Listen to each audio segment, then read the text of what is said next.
Alright, guys. So today is commercial, and when it is commercial, it is the law of money.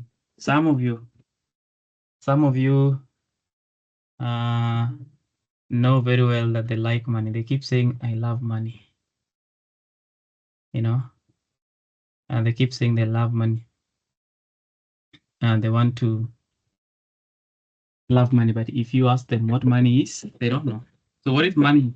That is where we start from, and commercial is really about the business of money. So in terms of our discussion today, we've been discussing companies, company law. I don't know whether there's somebody with a question in terms of company law and what we haven't mentioned in terms of company law. You can ask it right now, and then we can go ahead and address a few things on companies before we move to other issues. All right, so let's start. Okay. Today, I want us to close on companies, and I want us to close on shares. Okay, shares. That is the classification of shares and the terminologies of shares. Now, in the last class, we talked about financing a company, how a company is financed, how a company is financed, the financing of a company, the financing of a company. Are you together? The financing of a company. That is what we've been discussing in the last class and in this class as well. So whenever you talk about financing a company, there are two ways. Okay, there are two ways. The first way is through equity finance, and the second way is debt finance. Are you together? Equity finance and debt finance. That is the ways in which a company can be financed. That is the ways in which you can finance a company. Are you together?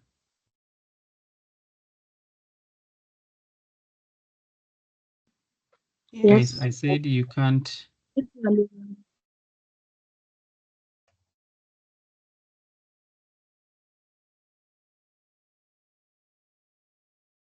Oh, okay. So the other way is debt finance. So in the last class, we discussed debt finance and we talked about Section 787 in terms of what goes into debt, in terms of the various ways the company can raise money through taking of debts. We talked about debentures, we talked about charges, we talked about mortgages, we talked about the MPSR, and so on. Now today, I want us to talk about the equity finance. Now, equity finance involves the buying and selling of shares, the buying and selling of shares. Are you together? The buying and selling of shares. That is equity finance. Now, how do you raise money?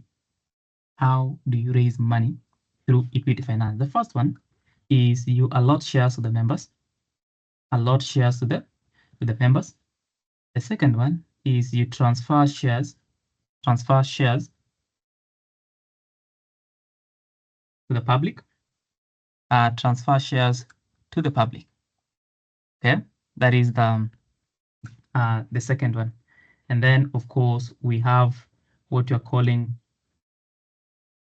now we have investors, the venture capitalists, the investors. These are people that invest in companies. And of course, in exchange, they get shares. So allotment only happens during the creation of the company. When you talk about allotment of shares, it happens during the initial formation of the company. That is allotment. Are we together? Allotment happens during the initial stage of the company. When the company is being created, the initial members of the company will get some shares given to them. Okay, that is allotment. Anything after that is just the normal transfer of shares. Are we together? Now, let us talk about the types of shares that we have. Put up your hand and tell me, what are some of the different types of shares that we have? I want to make this specific discussion very short and very quick so that you can discuss other things. Okay? The classes of shares that we have. Yes, Mudoni, let's start with you. Good evening. Ordinary shares. So we have the ordinary shares. Okay, we have the ordinary shares. Now, ordinary shares. First, guys, a share is a unit of ownership. A share is a unit of ownership. Are you together? A share is a unit of ownership in a company. So when you create a company, you create the share as well. Create the company and create the shares. Are you together? Create the company and create the shares. Sorry. That is the first one. So the basic bare minimum category of shares in a company are ordinary shares. Okay. Now these shares, they don't come with any extra benefits to them. They don't come with extra voting rights. They don't come with extra privilege when it comes to the payment of dividends at the end of the year. I will explain further. Next, apart from ordinary shares, we have Joy Waruiru. Preferential shares. Yes, we have the preferential shares. Now, preferential shares are preferred class of shares that are held by preferential class of shareholders. Now, these are specific a share or this specific class of shares will come with certain benefits, and the benefit is usually during the declaration of dividends, the payment of dividends. So, preferential shareholders are paid first, and then the ordinary shareholders are paid last. Okay, when it comes to dividends. So what is a dividend? A dividend is a profit, a company profit. Dividend relates to the profits of a company. So after the end of the year, after the company has done business and the company has made some profits, the company will declare dividends. Are you together? The company will declare dividends. Now, dividend are the profits that the company has made or have made. Those are dividends. Okay. Now, after the declaration of dividends, the next thing is the payment of dividends. So preferential shareholders, they have the first priority to be paid first. They are paid first and then they are paid higher. For instance, if the dividends are declared as follows, that 10 shilling per share, it means if you have 100 shares in that company, you will get 1,000 shillings. So for ordinary shareholders, they'll get 10 shillings per share. But preferential shareholders, they will get 20 bob per share. Are you together? They'll get 20 bob per share. So that is what you're saying. That is the question of preferential treatment when it comes to payment of dividends. So preferential shareholders, they will, of course, get better dividends, and also they'll be paid fast. Now, also, the price of preferential shares are higher than the ordinary prices. Okay. What other class of shares do we have? Yes, Rachel.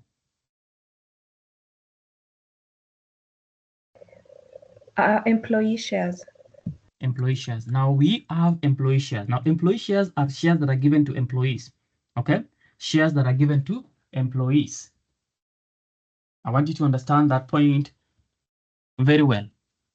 Shares that are given to employees. So sometimes in a company, the company can decide to create a specific share to the employees, and these shares are only given specifically to the employees.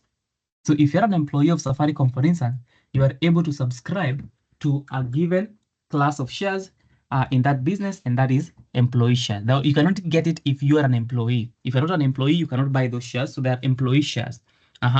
What other class of share do we have? Mudoni? Oh, non-voting shares. That's not a class of shares. That's not a class of shares. No. Oh, okay. Redeemable shares. Redeemable shares. So non-voting and non-voting, they're just rights attached to a share. So you can be given a share and you'll be told that this share is a voting share or is a non-voting share. For instance, employee shares are non-voting shares. You can't vote. You can't vote. So every share will come with certain rights. Are you together?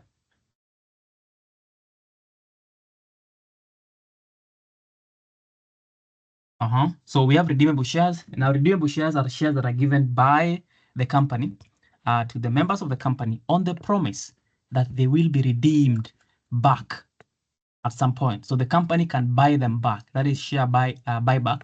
We shall talk about that later in time. But the company can promise that we in future we might buy these shares back from you. So they are redeemable shares. They can be redeemed back by the company. These are redeemable shares. Okay. And then of course we have the bonus shares. So bonus shares are only created as a bonus. Okay. Remember we talked about dividends. Let's go to dividends. We talked about dividends and I said in terms of dividends, okay, in terms of dividends, a company will declare dividends at the end of the year. Okay, they will declare dividends at the end of the year. So in terms of declaration of dividend, they can say, fine, we made a profit of 1 million. Okay, but because we want to keep this 1 million, we will not pay the employees the 1 million. We will not share the profit. Okay, we will not share the profit. We will keep it, but instead, to show that we appreciate our employees or our shareholders, we will give them bonus shares so that if we were supposed to give each person 100,000, we will give them shares worth 100,000. So instead of you getting the actual money, you get the bonus shares worth 100,000. So they are created for purposes of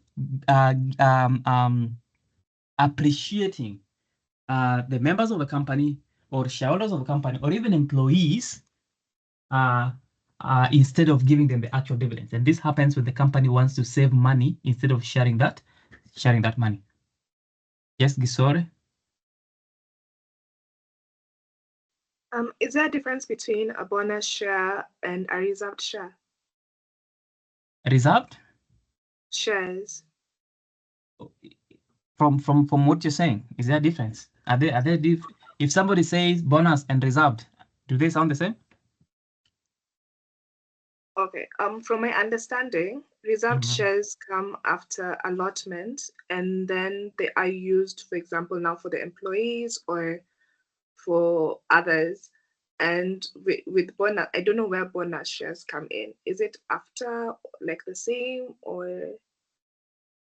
Now, when you create the same thing, when you create bonus, when you create shares, we are going to look at them. When you create shares, you are going to have what you're calling the reserved shares, or what you're calling unallotted. Okay, that is a general term. The shares that are not allotted. Now, from these unallotted shares, you can do whatever you want to do with it. You can have them as bonuses. You can have them as employee shares. You can have them as even preferential shares. You can also have them as ordinary as well. You can do whatever you want to do with. So there are different classes of shares that can come from the reserved shares. So reserved shares are shares that are not allotted. They are reserved. Are you together? From the reserve, from the reserve banks, you can have the employee, the bonus. You get what I'm saying? Yes, thank you. All right. Guys, that is the question to do with shares. Now, characteristics of shares. A share must have a number. A share must have a serial number. Number two, a share must have a value. Every share in a company must have a value and must have a number so that if you have a share, I know what share you are having. I should be able to tell what share you are having. Are you together? You should be able to tell what share you are having because each and every share will have a serial number and will have a price to it. No share is worth 0 shillings unless the company is no longer trading or is no longer existing. Okay, so the share must be worth something. So every share must have a denominated value or a nominal value. Every share must have a nominal value. Now, let us go and talk about the terminologies of shares and the different types or categories when it comes to shares. Unless it's a question. So we have seen what share is. We have discussed the types of shares. Now let us try and see the math around shares, unless somebody has a question.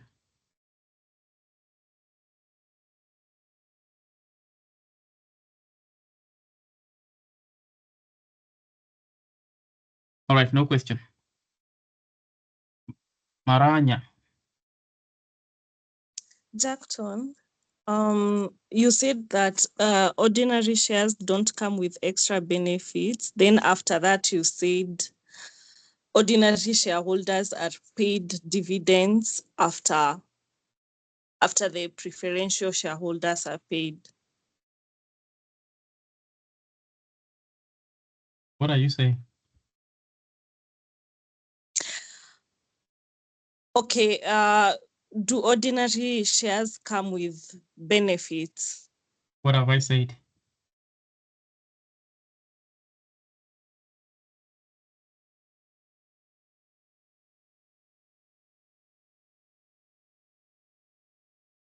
Mm-hmm.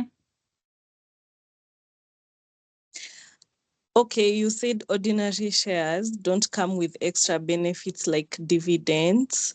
No. Then Hey, dividends are not extra benefits. Extra benefits is like who should be paid first, that's an extra benefit. Who should vote, that's a benefit. Who should vote twice, that's a benefit. The dividend is not an extra benefit. It is the reason why you have the shares. Dividend is a basic requirement for each and every shareholder. When you have a share, you must be given dividends if it is there. That is why you have shares, because you have dividends. Okay? You are supposed to be given. You're supposed to be given the dividends. You're supposed to be given the dividends. So dividends are not extra benefits. The benefits are, for instance, now, who is paid higher dividends? That is preferentials. Who is paid first? Who can vote twice? Who can veto the votes? Who can set aside? Who can call for a meeting? Who can do this? Those are extra benefits. But on the basis of it, dividends are not benefits. There's a requirement that every person should be given a dividend if it is declared. Are we together? Okay. All right. Wamboi, Kiaria?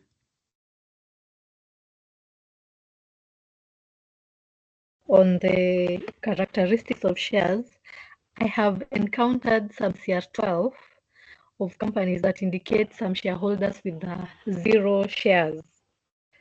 I wonder how that comes about. That can't happen. That can't happen. Okay. What do you mean shareholder? Means they have a share. Are you talking about members or shareholders? Because CR12 can have members and can have shareholders. They're captioned as shareholders. No, you can't have, then that's a problem. You can't have a shareholder that does not have a share. Why are they being called shareholders? In fact, even when you're creating the company, you must indicate if you click, because there's a tab you're going to click, add. Are you adding a shareholder or a director? If you say a shareholder, then you have to tell us how many shares are they having. But remember, not all companies have shares. Some companies are not limited by shares, and therefore you will find members of those companies don't have any share. That is a company that is limited by guarantee. So you will not have members of that company having shares, but they cannot be called shareholders because they don't have the shares. Are we together? All right. So that is a problem. That is a problem, or it is a company that is limited by guarantee. Are we together? Yes, we are. Thank you. Okay. Kihia Mudhoni.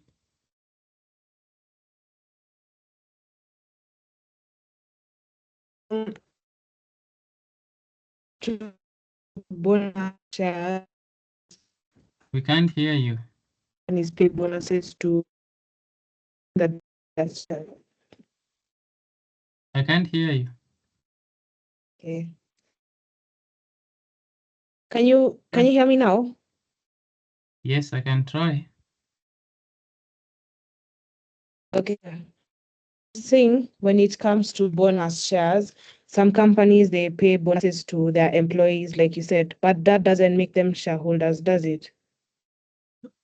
Bonus and a bonus share are different things. When the company calls you and say you've been a good employee, chukua hii 10,000, that is not a bonus share. That's a bonus, yes. Even law firms give bonus, but they don't have a share.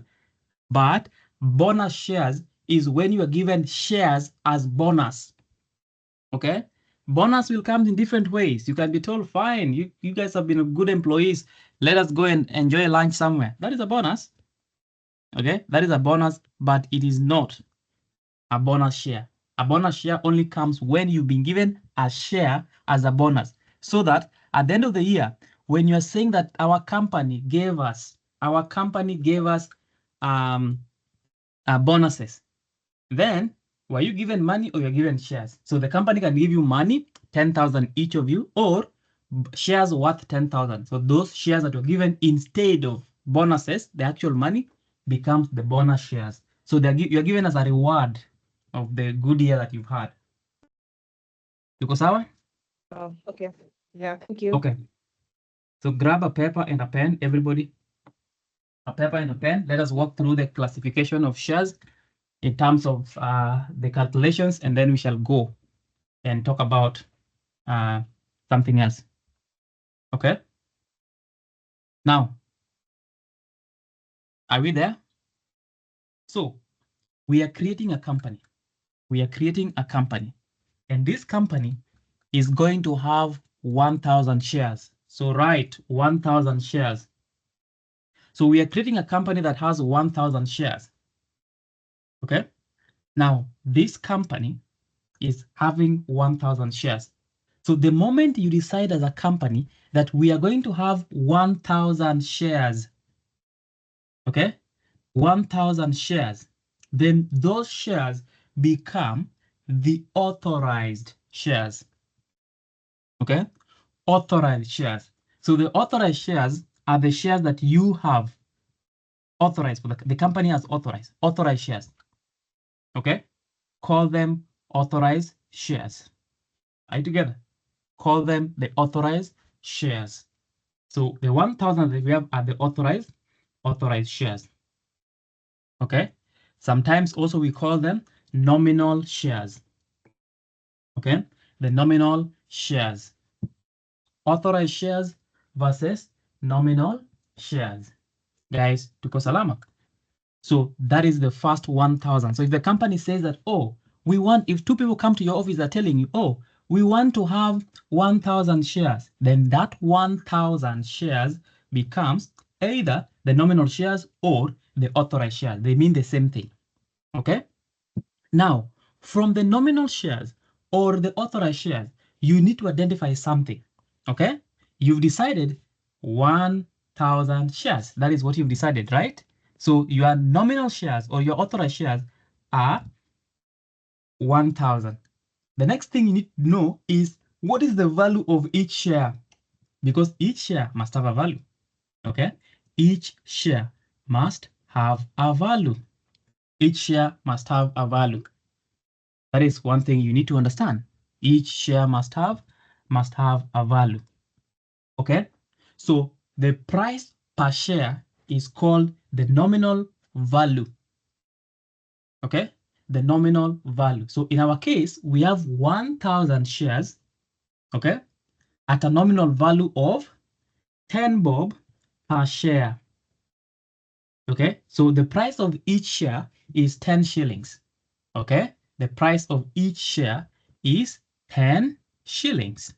Are you together? And the number of shares are 1,000. Are you together?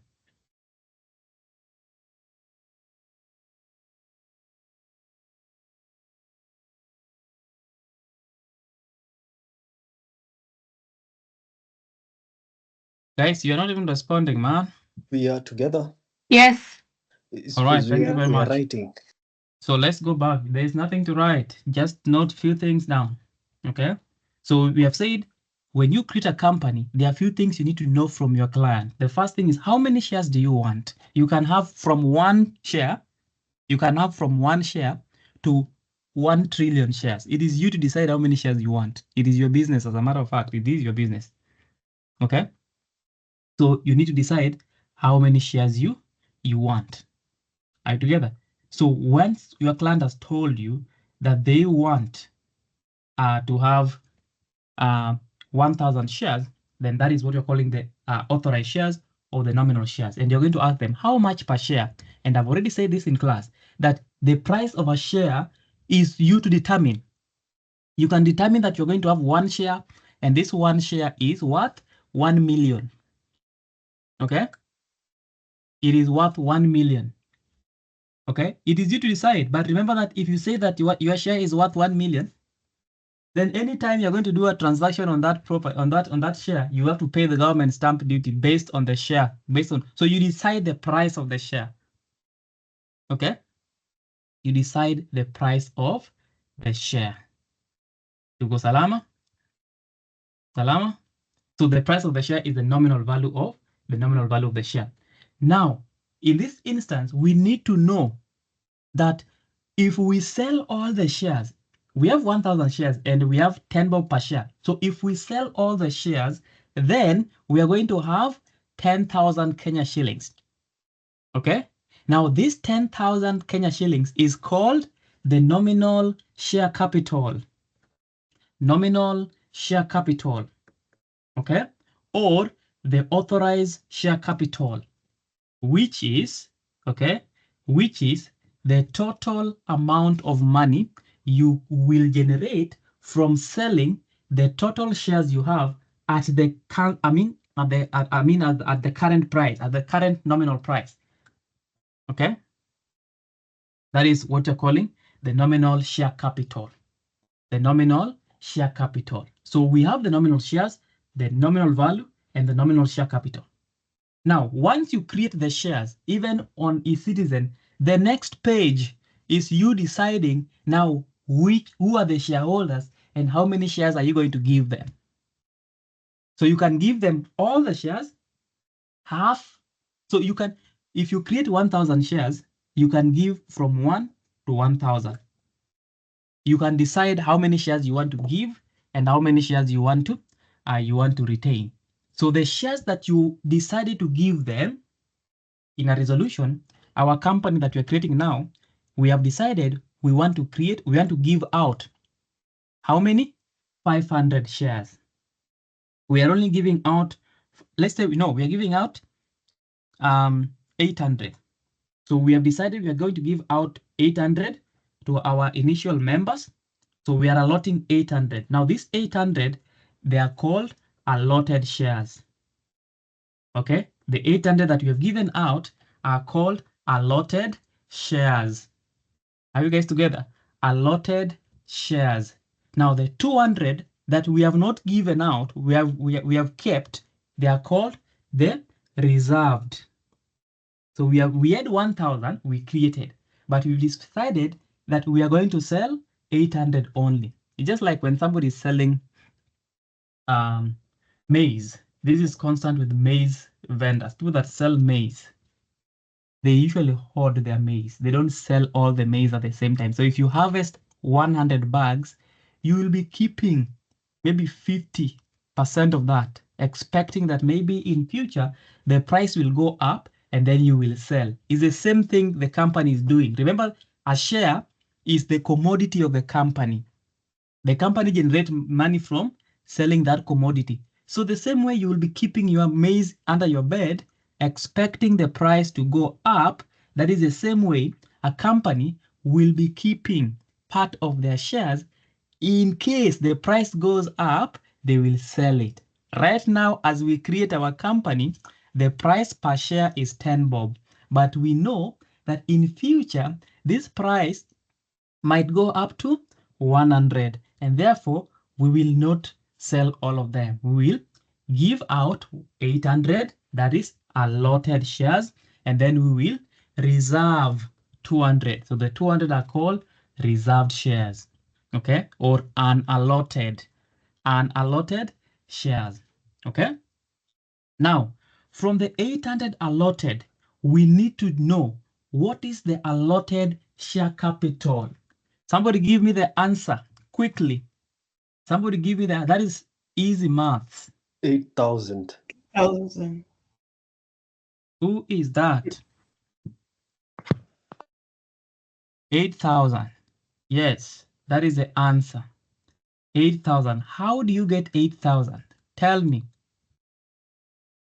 You know, in campus, in high school, actually, people will know the answer, but you don't know how you got there. You just know that somebody told you it is 800 or 8,000, but you don't know how you got to that 8,000. Okay, Let me pick somebody. Evelyn, 1934. Evelyn?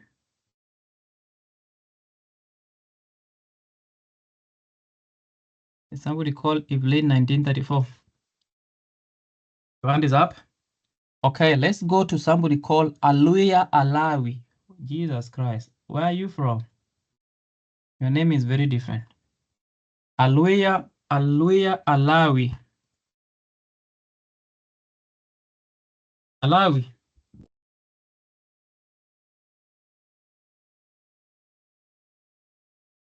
Hello. Hey, where are I'm you from joining us Mombasa. from? You're from Mombasa. People from Mombasa nowadays are called Aluya Alawi. All right, Aluya Alawi. Tuambie, jibu ni gani? It's 8,000 because 800 by 10, which is the nominal the nominal value of the share times the allotted share. Okay. Aluya Alawi. I'm doing my due diligence right now. You know why, right? All right, I'll deal with you later. All right. So we have 800 times the value of each share. Okay. 800 times the value of each share, which is 10 shillings. Okay. 800 times the value of each share, which is 10 shillings. Okay. That is the answer. Okay. So our allotted share capital, is 8,000. Okay. Now, mute your microphone. Now, from allotted, when you allot shares, they should be paid for. Now, at allotment, that is the initial issuance of the shares, the companies usually are very lenient. They give shares on credit. They will say, the 800 we've given out, please, you have to pay for at least half of them. Okay? At least half of them. So if that happens, then it means from the 800, assuming that 500 of them have been paid for. So we have the 500 which have been paid for. It means when you wamenunua hizo 500 washalipa pesa. So the 500 become the paid up shares. Paid up shares. Somebody's having the microphone on. Please mute. Okay.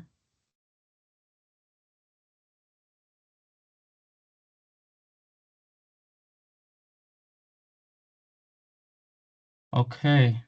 Give me 1 minute.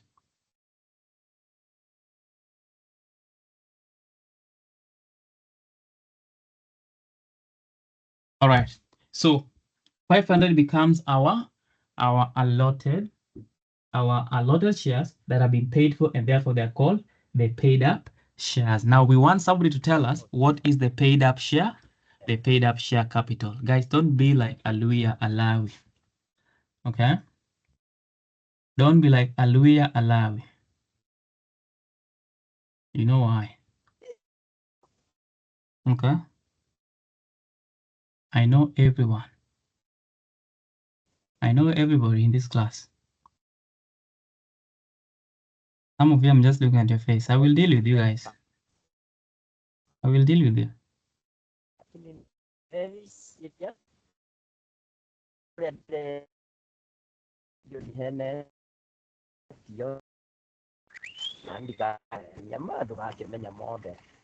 Wewe, hii ni lugha gani? Kamiri? Kamiri? Mute your microphone. So guys, like I've said, I'll say it again. Please, I know everybody in this class, so don't try to sneak in here. I will come for you and I will wait for you. Not now. One time. And I'm very unforgiving. So don't do that. Don't do that. Don't be like that person. Some of you are still here. Yeah, some of you are still here. I'm seeing them. I'll keep calling you one by one. And I'll visit you personally. All right, so we have unpaid and paid. Okay, unpaid and paid. So the ones that have been paid for, we are calling them the paid up shares. Now let us get the paid up share capital. 500 was paid for. So what is our paid up share capital? Somebody?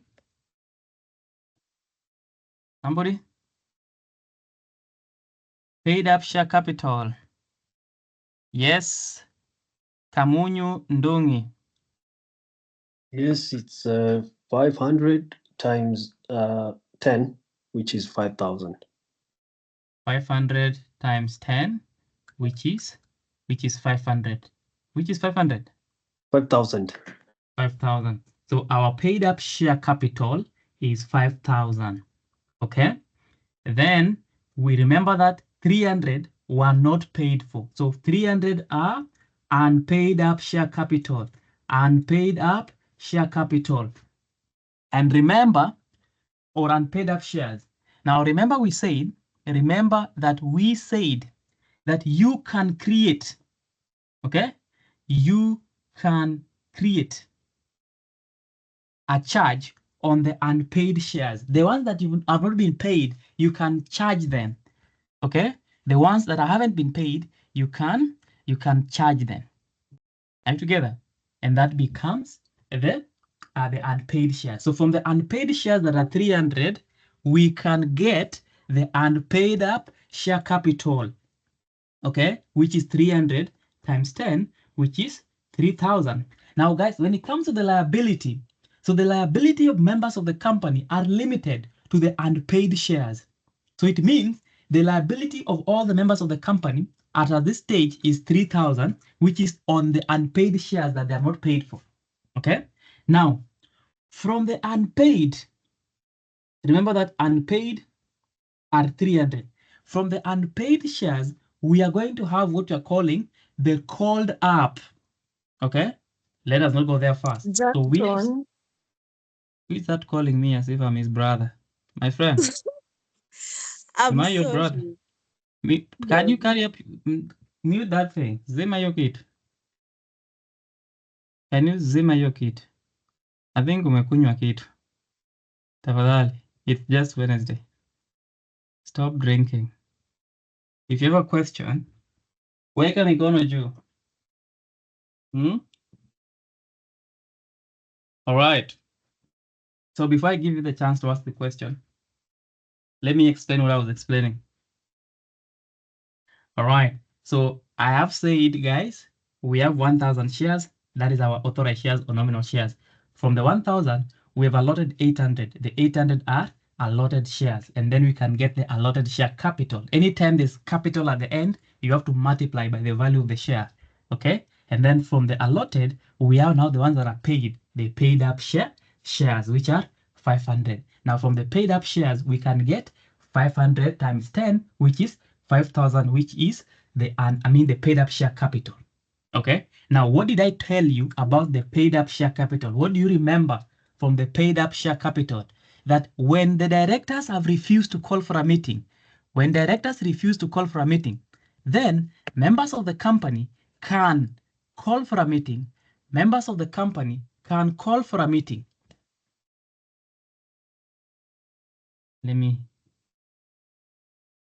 Members of the company can call for a meeting only if whatever is there as the paid up share capital, they have contributed at least 10% in a public company or 5% in a private company. So that is paid up share capital. And then we had the 300 that were not paid for, and therefore the 300 becomes the unpaid shares. How do we get the unpaid share capital? The unpaid share capital is the unpaid shares times their value. That is 300 times 10, 3,000. And now, on the unpaid ones, which are 300, unpaid shares, which are 300 now, The company can do something. During the year, when the company is raising more money, the company wants more money, the company will make a call and tell Kamunyu, you took some shares you've not paid for. Please, Lipa. The company will also call Daisy. Daisy, Lipa. The company will also call Aluga, Lipa. So if the company calls for part of the shares, whatever amount of shares the company has called for, calling simply means asking. When the company asks you to pay for your shares, that is a call. The company has made a call. Okay? So out of the 300 that were not paid, the company can decide to call all of them or call a part of them. So assuming that the company has called for 200, so the 200 becomes the called up shares. Called up shares. And then from the called up shares, we are going to have the uncalled up share capital. Uncalled up share, sorry, called up share capital. Called up. So what is the called up share capital? The called shares 200 times 10. Okay, which is the value of each share, which will give us 2,000. That is our called up share capital. And also we said that these called up shares, you can also create a charge on them. You can go to the bank and tell the bank that, hey, angalia hapa, this is my called up shares. I've called for these shares. Hawajatuma tu, lakini watatuma. So nipe loan, wakituma na kupea. That is, you can create a charge on the called up shares. And this, remember that there were 300 that were not paid for. The company called for 200. Now it remained. I mean, the number remaining is 100. Now the 100 are called the uncalled. They have not been called for. The uncalled shares. So what is the uncalled share capital? 100 times 10, which is 1,000. So the 1,000 is our uncalled share capital. And we said you can also charge the uncalled share capital or the uncalled shares so that when they are paid, then you will repay the bank. That is creating a charge. The last thing I want to mention here is called a share premium. A share premium. Remember, the value of our share is 10 bob per share. We can decide to sell it not at 10 bob. You know, a share is like a business. I mean, guys, a share is like a single onion. Okay, when you go to the market, you can find someone selling one onion at 10, another person selling their onion 3 at 10, another person selling 1 at 20. Okay, so a share is like that. You can decide to sell whatever you want. So what your nominal value is, that is what you decided. So you decided that your shares will be 10 bob. Okay, but depending on how serious your company is, you can sell them at a premium. You can't sell them at a loss. You have to sell them at a premium. Premium simply means instead of selling them at 10, because they are on demand, you will sell them at 15. Okay? So it means the premium there is 5. So instead of saying you're selling them at a profit, you're saying you sold them at a premium. So company law is simply making things very difficult or complicated, yet they're very simple things. Okay? So this thing we are calling premium is just a profit. You remember when Safaricom was issuing an IPO, the shares of Safaricom I think were 5 shillings, and then Safaricom sold them at a premium of 3 shillings. So the total price was 8 shillings. So premium is the profit you make. So if your shares were 10 bob and you sell them at 20, you make a premium of a premium of 10 shillings per share. So premium simply is a profit. Guys, that is the share. So if somebody tell you, look at question, the question is saying, calculate the paid up share capital. What is the paid up share capital of the company? And you're like, what? What did he say? No, it's very simple. Just go to the company and check how many shares were given out. That is allotted shares. From the allotted, how many have been paid for? That is the paid up. And then from the paid up, you multiply by the value of each share, which is whichever the question will tell you, and that becomes the value of, that becomes the capital. So anytime the question says capital, you have to multiply something by something. So you will know. Are we guys together? So any question on that quickly as we move on with life?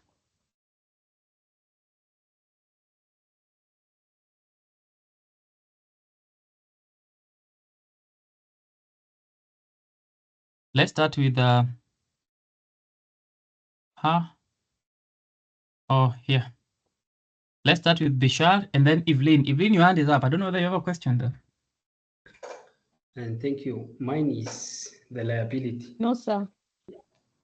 Is the liability is equal to unpaid up shares capital, that the one you say the company cannot borrow more than Come on. 300.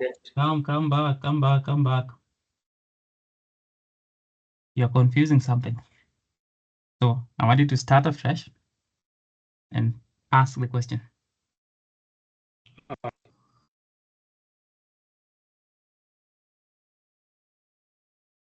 So I start. Yes. I'm saying, we say that the company can go and say that we have not been paid for the shares of 300 shares. So the 300 times 10, which was the value of the per share, is 3,000. So is the company borrowing? Maybe is, as you say, that the company cannot go beyond, it's stricter to the liability. I didn't say that. Hey. I didn't say that. I didn't get to that point. I will indulge your clarification. Okay. This is what I said. I said if you have unpaid shares, 300 unpaid shares, you can go to the bank and tell the bank that, listen, the bank, I have some shares out there yenye sijalipwa. According to my agreement, watanilipa baadaye. So, wewe fanya hivi, charge them and give me money so that when they pay directly to you. Now, those shares can be 300, they can be 10 billion. So the company will be given a loan based on the value of the share that are, because if you're using unpaid shares as security, then it is normal for the bank to ask you, how many shares do you have? I have 300.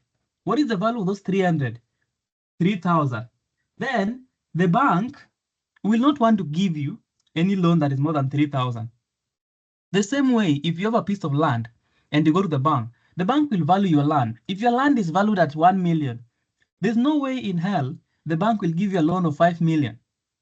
So normally, the bank will only give you a loan according to the value of your asset. In this case, our asset is the share, and our share is, the value of our share is 3,000. So the bank will just give you 3,000. But if you know how to speak sweet, you can entice the bank, and the bank will tell you, fine, because we know you, you are Bishar, we know you're a good business person, and we know your company, we'll give you a loan of 10,000, even though the value of your share is 3,000. In that case, the bank is taking the risk, because if anything, the only asset they have is for 3,000. You get what I'm saying? So you can be given a loan of more than what you have, but that depends on how well you speak, or how well, if the bank is yours or the bank belongs to your family. Okay, Bishar? Thank you, understood. Okay, any other question?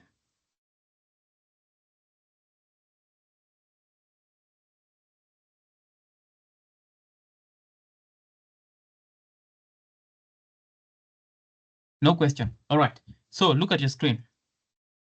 We're done with companies. The few things that are remaining on companies, I will be explaining as we go. Like we said, company law is very big. We've just done the normal things that we can do, so that everything else becomes clear. So we will be discussing company law as we go. Like I've said, company law is very big, guys. It is huge. You can't discuss it in one sitting. You can't. So what we are going to do, we'll be discussing that as we proceed, and also we handle questions as we go. So company law is done. Our next discussion is MPSR. But before we get to MPSR, I want us to look at some of the past paper questions on company law. Like I've said, the company law questions are very wide. Every question is a company law question, but the specific ideas that I want us to share today are on these questions that I'm sharing. Can you see my screen? Yes. Yes, we can see the screen. All right, somebody somea sisi swali.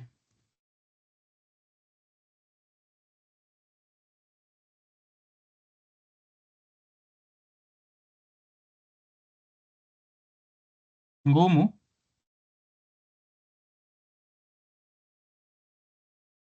Okay, nobody's reading, so let me pick someone. Nobody's even having their hand up. Hey, nyinyi watu kudeal na nyinyi ni ngumu sana. Yes, KJ, Kabiru Joseph. Proceed. Guys, and internalize the question. Internalize the question. Understand the question. Okay?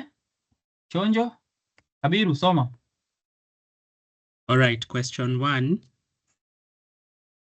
It says, Leah, Evans, Mike, and Grindel want to start a business. They wish to deal in handcrafts and ornaments. They have a starting capital of shillings 8 million. They have agreed to divide the ownership of the business into 8 shares. Each member to be allocated 2 shares. They hope that with time they will have more members along with capital to expand the business. They also wish to limit the exposure they might face. Leah and Evans have agreed to be the directors. Mike and Grindel are anxious about the business. They wish to protect their privacy and the business from unscrupulous parties who may endanger it. They have approached your office. A, advise them on the structure of business they should establish and why. Yes, thank you very much, sir. Guys, this is how questions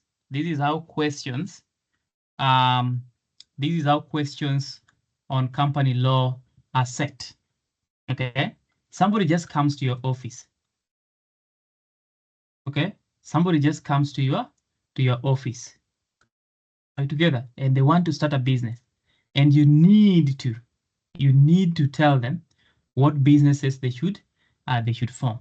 And we talked about the law of business vehicles. We talk about business vehicles.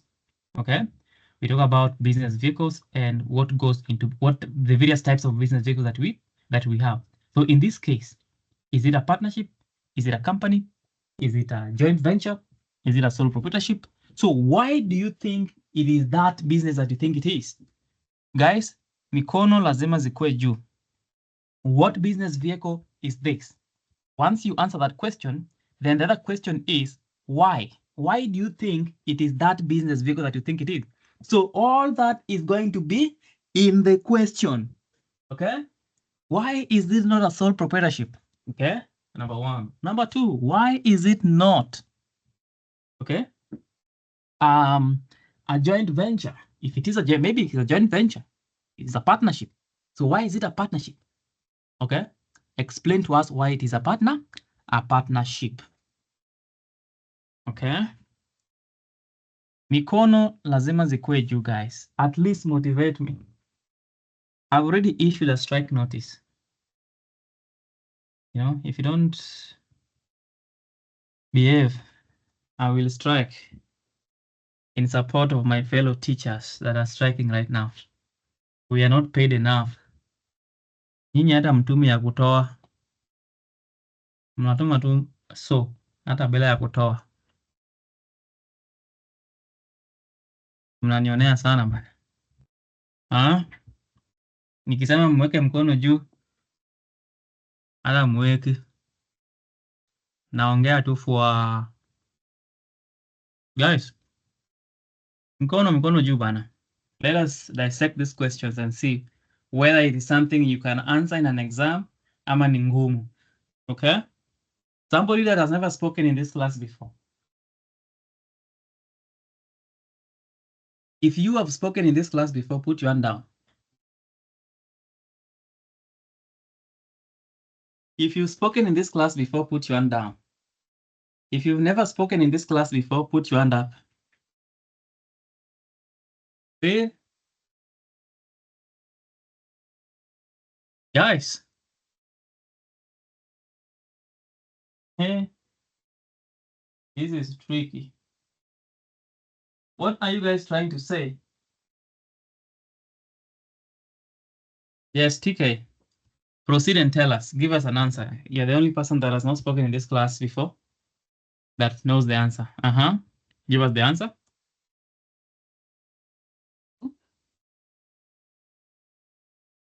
Well, Nico Jaribu, I'm guessing it is a private and limited company.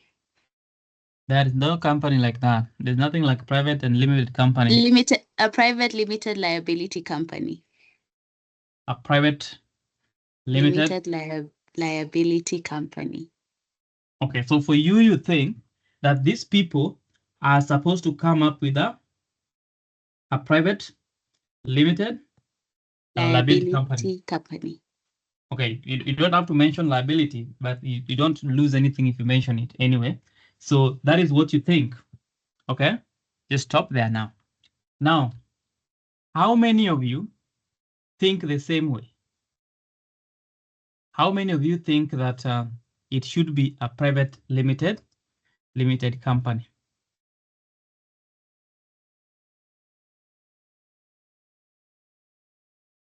How many of you think the same way? Okay, it is very well how you guys are bringing up your hand now, but when I was asking who wants to answer the question, nobody was putting up their hand. Nobody was putting up their hand, but now all of you suddenly think that it is like that. Tunapimana sana. Tumezoeana. Guys, that is fine. So vile umeweka mkono yako juu, isiende chini. Ache kai tu hivyo. I'm coming for you. So the business vehicle here is a private limited company. Now, why is it a private limited company?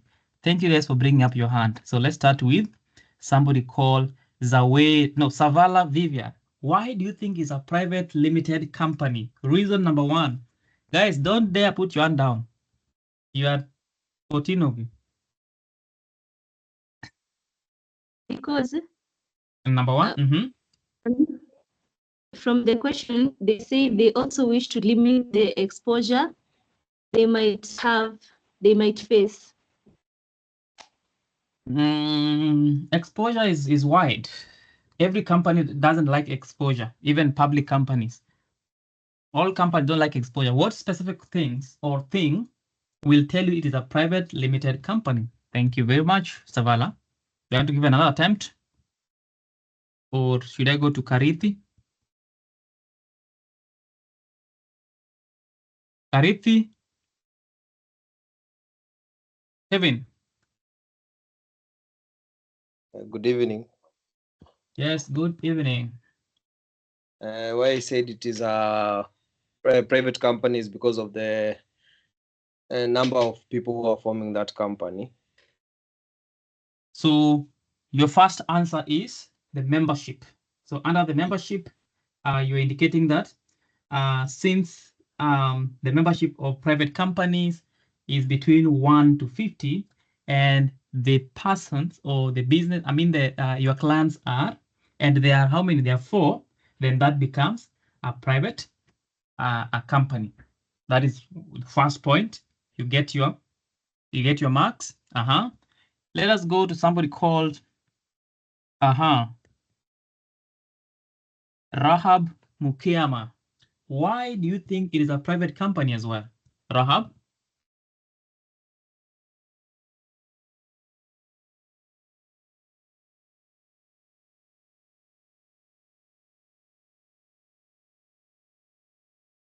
Rahab, we can't hear you. Your microphone is muted.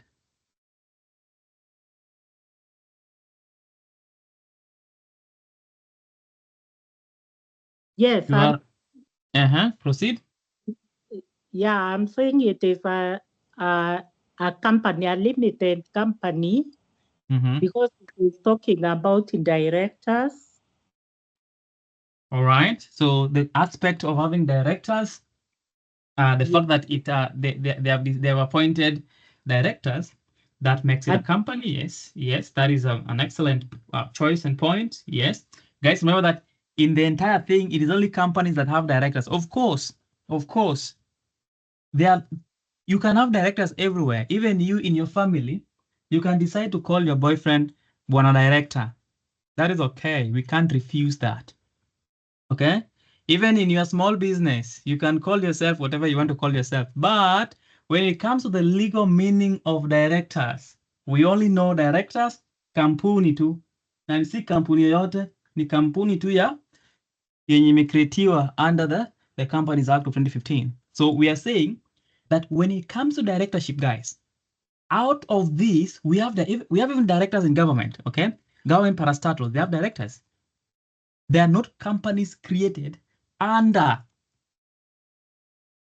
the Companies Act, but they have directors. Even you can have your own company and you can call yourself director so-and-so. We are happy for you. But when it comes to the meaning of directorship, it is what is defined under Section 138 of the Companies Act. So the fact that you are reading an exam question and the exam question has said director, that is a hint that we are now in the zone of companies. In partnerships, there are no directors. Sole proprietorships are no directors. Okay? Directors are only found where? In company. So the fact that it is a director is a hint that it's a company. So the fact that they have picked two people to become directors, then that becomes a company. Tick. Next point, please. You guys are doing an amazing job. Somebody called John Oko. What do you have to say?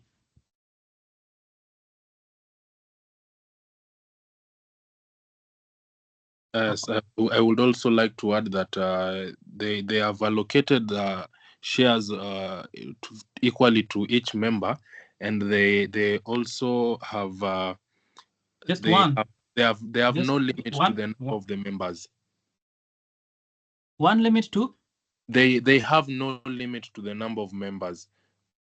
Where? That's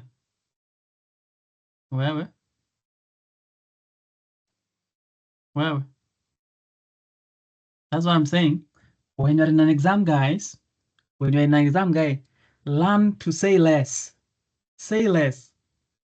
When you speak too much in an exam, you lose the point. So your first point, I will give you a tick. When I hear whatever you said next, an X. Okay? So there's no limitation of members here. It's not a question of membership here. Okay? So when you say they have allocated the shares, it means the fact that they have allocated the shares means it is a company, and because it will be a company limited by shares. So that the element of shares that each member will have 2 shares, that is a point that the examiner will be looking. Do you understand that? But the next thing that you said negates everything that you said. Okay? So your point is valid until the shares. They have not said that they want unlimited membership. No. In fact, the question says that Mike and Grindo are anxious about the business. Okay? They wish to protect their privacy and business from unscrupulous parties who may endanger it. At the same time, it is saying that they hope they will have more members in future along to expand the business. That is a future thing. But for now, they want to protect their privacy as they operate. And that means it is only them. It is only them. They have said they want 8 shares and each of them will have 2 shares. So don't talk about other membership because that therefore doesn't mean it is a company. When you're saying they have not limited it, doesn't mean it is a private limited company. Because guys, is it a company? Yes. Which company? Private limited company. In private limited company, the membership is limited. Okay? Membership is limited to to 50. So when you say it is not limited, then that negates the earlier point. So the element of shares that they have agreed to have at least a nominal share of 8, and each person get allocated or allotted to 2 shares. That is a valid point. Anything else that you guys want to add? Let's talk to Owino, Eric. Can you hear me? Yes, I can hear you perfectly, very well. Yeah, the aspect of they have not offered their shares to the public, and that speaks to. Hey. Don't move out of the box. Just remain in the box, okay? Don't think out of the box. Just remain there. Guys, look at the question. Look at the question. And just do exactly what the question is telling you. Okay? So that is fine. What you're saying is a point, okay? It's a point. It's a point, but not a very strong point. Okay? Not a very strong point. It's not a very strong point. Because fine, they want to be limited. I mean, they want to be a private limited. They want to be private. But the reason why they want to be private is not because they have not given their shares up to the public. Okay? That's not the reason. I don't know whether you guys understand what I'm saying. They have said in the question that they are hopeful they will get more members in future to expand. So they will be offering that. That is not the point. The point is what shows us that they are a private limited company. All the points that you have mentioned plus what? Okay? Plus what? There's just one thing I'm looking for, and then we can close this question. Nasor Rafa.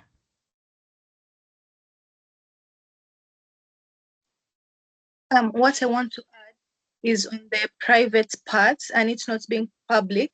It's because they are anxious and they want to protect, the business from just anybody. So for it being private, then it means the transfer of shares is restricted, so they can decide who can join into the company. That is that is a very pregnant point. Very, very rich point. Okay? That is the point I was looking for. The fact that you've been told they want to protect their privacy. They don't want intermingling with other people. That is a private company because it is only in that aspect that you will have that privacy. So it is a private company based on that. So guys, it's a very simple thing. There are things you can see in the question. You just go and pick. Membership, shares, directorship, privacy, all that. Okay? All that. At the same time, they have said they want to limit their exposure. Okay? So limiting their exposure simply means they want to limit their liability. Okay? As members of the company, they are limiting their liability. So in that instance, you already know the moment you see shares company. Okay? Remember, you had a list. You had a list of things. You had, is it a joint venture, a partnership, sole proprietorship? Is it a merger? Is it a company, an LLP? Okay? The moment you see shares company, tick. And now the question is which company? Because you can't go to question A and say company. No, there's nothing called a company. You have to be specific. So you have to tell us, is it a limited company? Is it a unlimited company? So you go and read and you'll be told shares. That is a company that is limited by shares. Okay? Tick. And then you go and ask yourself again, is it public or private? And you're being told they want to protect their privacy. Private. Okay? And then all other points will come in. They want directors. Okay? So that is how, guys, you eliminate that. That is how you know the business. Okay? The business. Next question, guys. Next question. Unless somebody is having a question that I've not answered, if your hand is up, Put your hand down unless you have a question. Those hands are confusing me. Put your hand down unless you have a question. Karithi, you have a question? Maura James, Nasor. Guys, this thing is having a lot of questions, man. What are you guys asking? I have a question, if you would allow me. Mm-hmm. Now, I was just looking at the structure of this question. The way it has been asked, question A says advise them on the structure of the business, and we have identified that the structure of the business is a company. The second part of the What question company? says, Hey. That is not the structure. okay, I'm just saying. Sorry, a private limited company. So we have identified Limited that by as a share. company limited by share. The Mhm. second part of the question is why. So I was just asking myself now on the why question, would I give the advantages of why I would start a private limited company by shares as opposed to something else? Is that what the question is asking? Not advantages. No. Advice. Why they should have a company. They have come to you. They have told you that council, Maura James, we want to start a business between the four of us. This is what we want. I want to do this. He wants to do this. This is what we want. 8 shares, each of us 2. And then the question is, from the story they have given you, what business should they start? And why is that? So from the story, it is a private limited company. Why is it a private limited company? Number one, they have said they want it private. They want to protect their privacy. Private limited company. Okay. Number two, shares. That is a limited company by shares. So because they want shares, they want to have 8 shares each. They want directors. They want to limit their liability exposure. So the question is not asking you the advantages of that. The question is just asking you, why do you think that will be the best one? Because you think that because that is what will serve their purpose and their intention. And what is their intention? As the question is saying.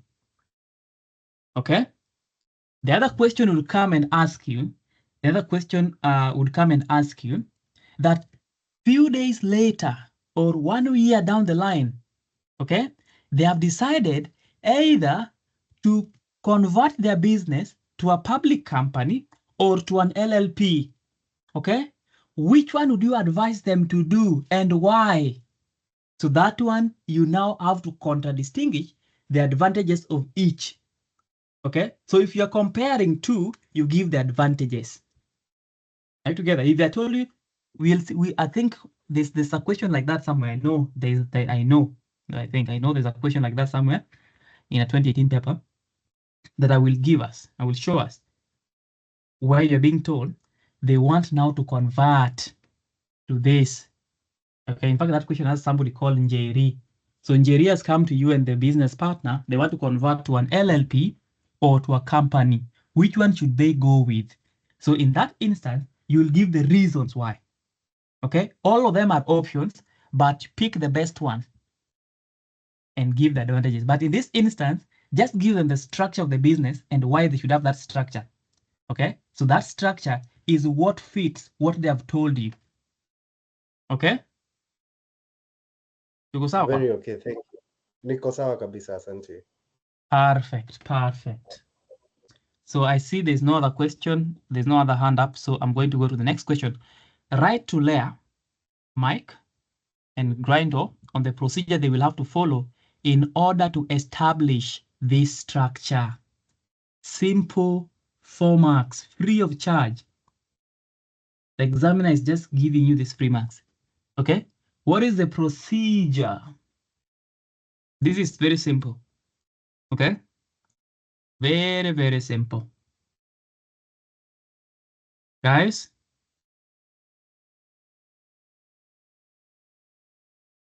First, what is the structure? Put your hand up. Wacha tuone maajabu. What is the structure? Alingo Penina, are you in this class?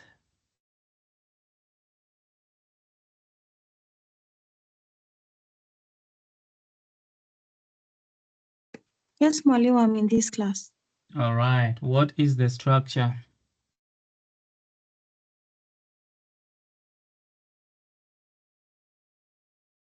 What is the structure? Alingo Penina, unmute your microphone. You are muted.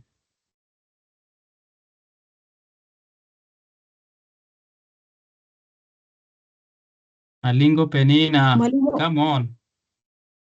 yes, Mwalimu, I believe that question is asking for registration of that particular business structure.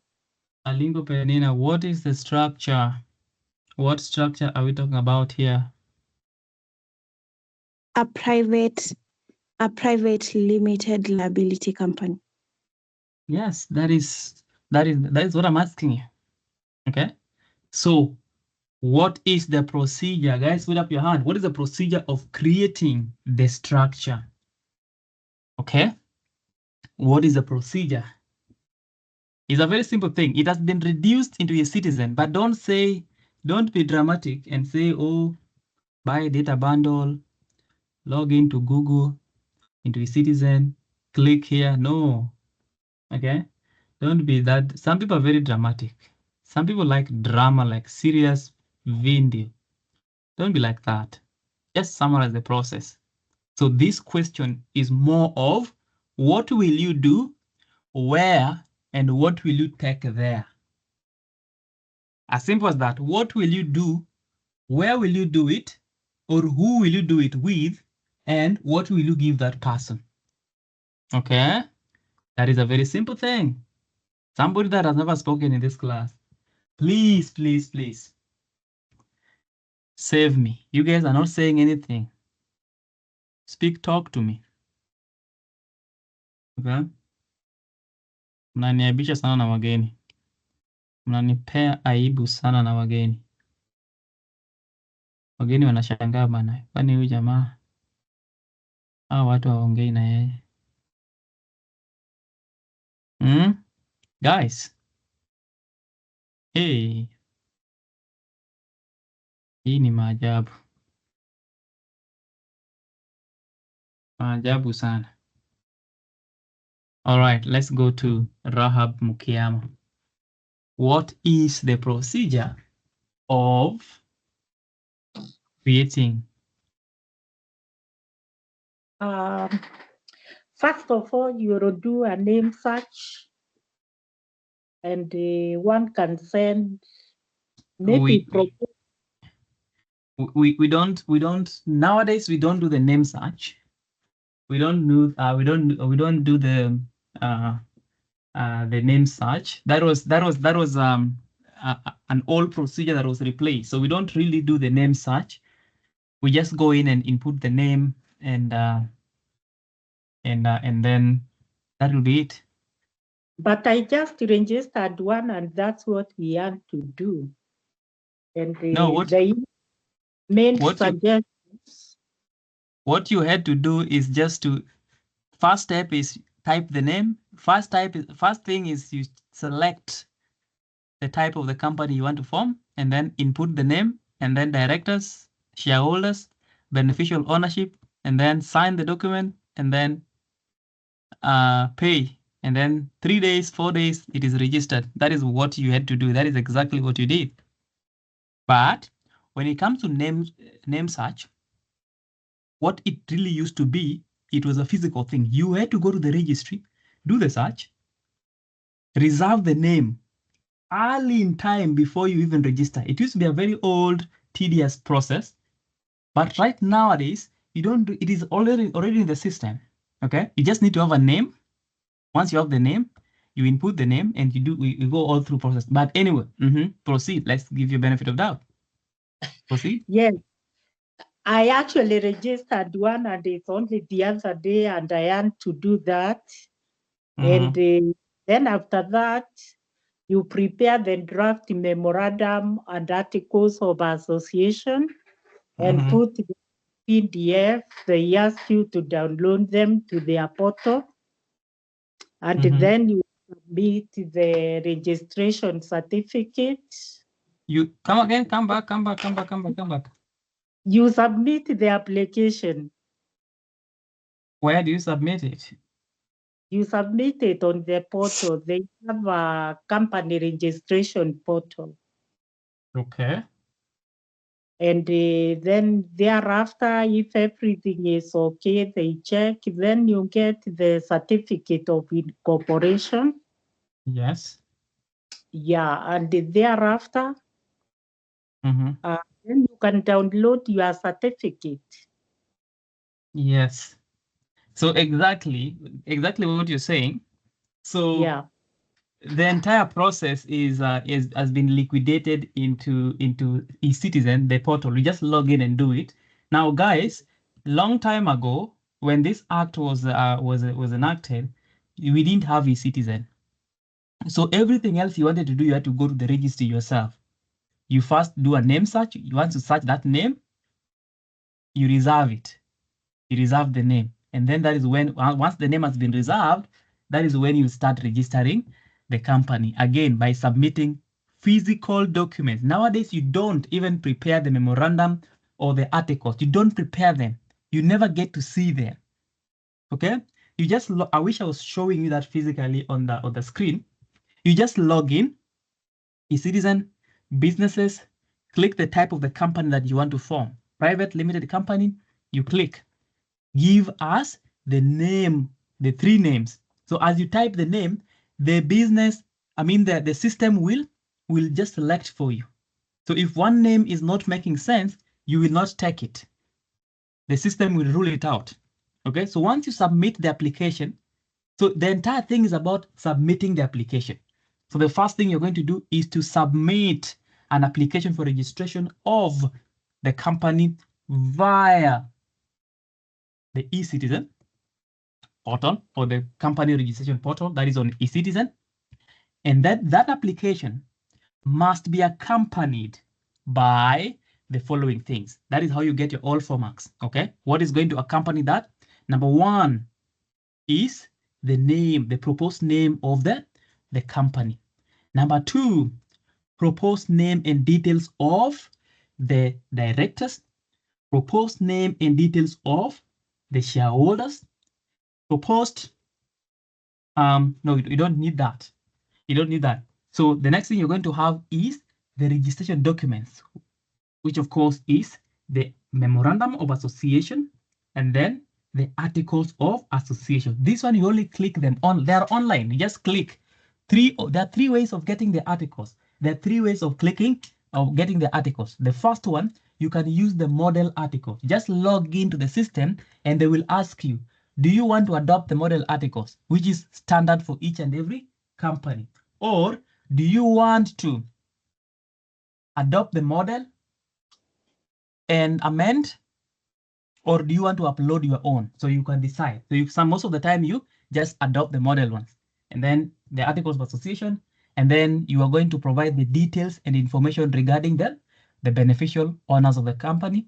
And then once you submit that application, you are going to pay the registration fee, and then the registrar shall proceed and register the company. So guys, that is what it is. Just submit the application for registration to who? Registrar of companies. Okay. What kind of information are you going to attach in that application? Okay. The application is done on Citizen, but what information are you attaching on the application? Number one, the things that I've mentioned, all of them. And then you pay the application fees, and then the registrar shall proceed and register the company and issue you with the certificate of incorporation. That is the process. So the name search, name reservation, we normally don't have it like it used to be. We just proceed and submit the application. The application must have the name. If there's a problem with the name, the application will be returned. Okay. So nowadays it is all combined in one. Guys, are we together? Everything proper, clear? Because our? Yes.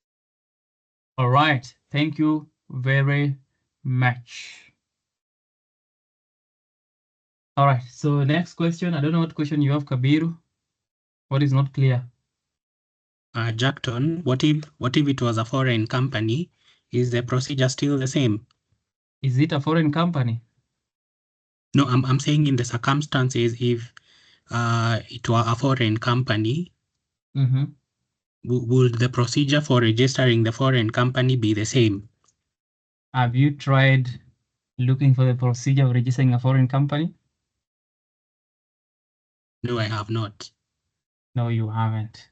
Okay, you haven't. Do you have an e-citizen account? Yes, I do. You do? What do you do on it? Yes, I have one. What do you do with it?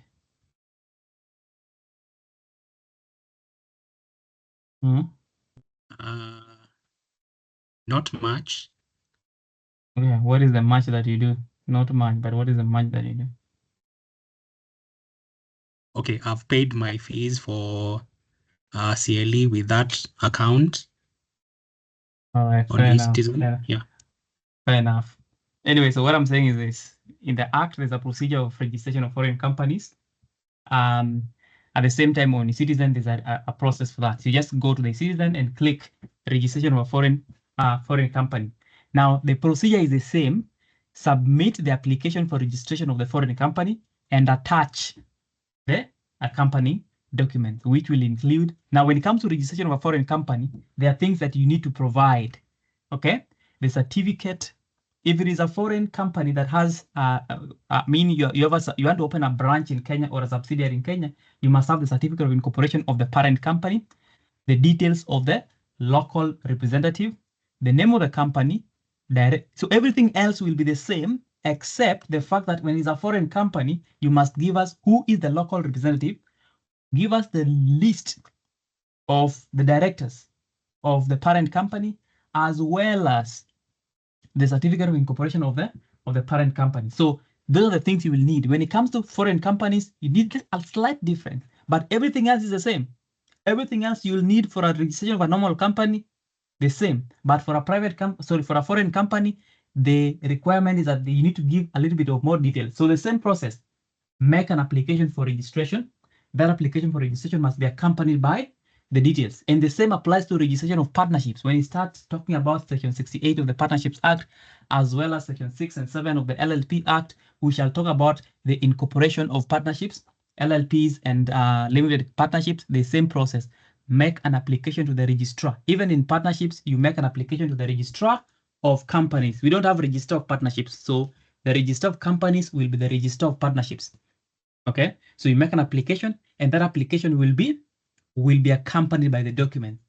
Okay, so nowadays we don't have the thronged procedures of reserve the name, go back home, wait some days, come back and apply, go home, go pay stamp duty and come back. No, we just do it once, submit the application, which is submitted online. You fill it online, and then you attach the details that are required. And the registrar shall proceed and register. So the process is the same. Make an application, attach the documents, pay, registered. Chonjo, tuko sawa? Kabisa. All right. Guys, some guys don't have e-citizens. Some guys don't have e-citizens. Na wako tu wana manifest, do that manifest. Wanakunywa tu maji na chia seeds. Maji lita 10 kila siku. Na chia seeds na lemon. Wana manifest tu. Hata wana e-citizen, hata washtuki. Wanakula 3 times a day. Hawashtuki hata kidogo. Guys, as a lawyer, by the time you're getting admitted, you need to be able to register a company. If you get admitted when you can't register a company, just go to the Chief Justice office and tell them, I'm not ready to be admitted yet. Let me defer my admission to next year. Guys, make sure you have e-citizen, because everything else you'll do through e-citizen. Everything. That is what the government has said. Right now, you are not paying CLE through a pay bill. You're paying it through e-citizen. Everything. So whether you like it or not, create your kit. Create your kit. Okay? Robert Wakiaga, what is disturbing you? Yes, Mwalimu, there is just something I wanted your guidance on. One day after making the payment, there is usually a certificate that comes for reservation of name, and it says that the name is reserved for 30 days. Then almost immediately, 1 day or 2 days after, the certificate of incorporation comes. So this particular step where they talk about the reservation of name, do we really need to mention it, or we can ignore it when answering a question? No, really, it's not.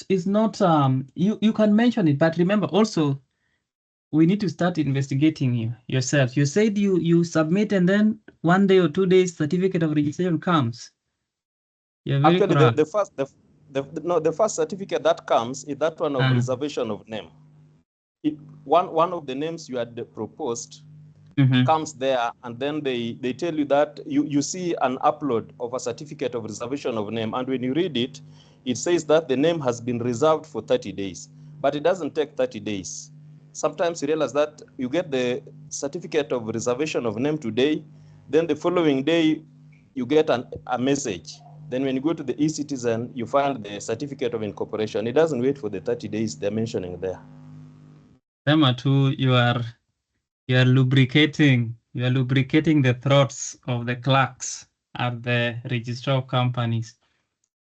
If your certificate of incorporation comes the next day, we need to contact the EACC to come and visit you and tell us who you have on the payroll at company registry.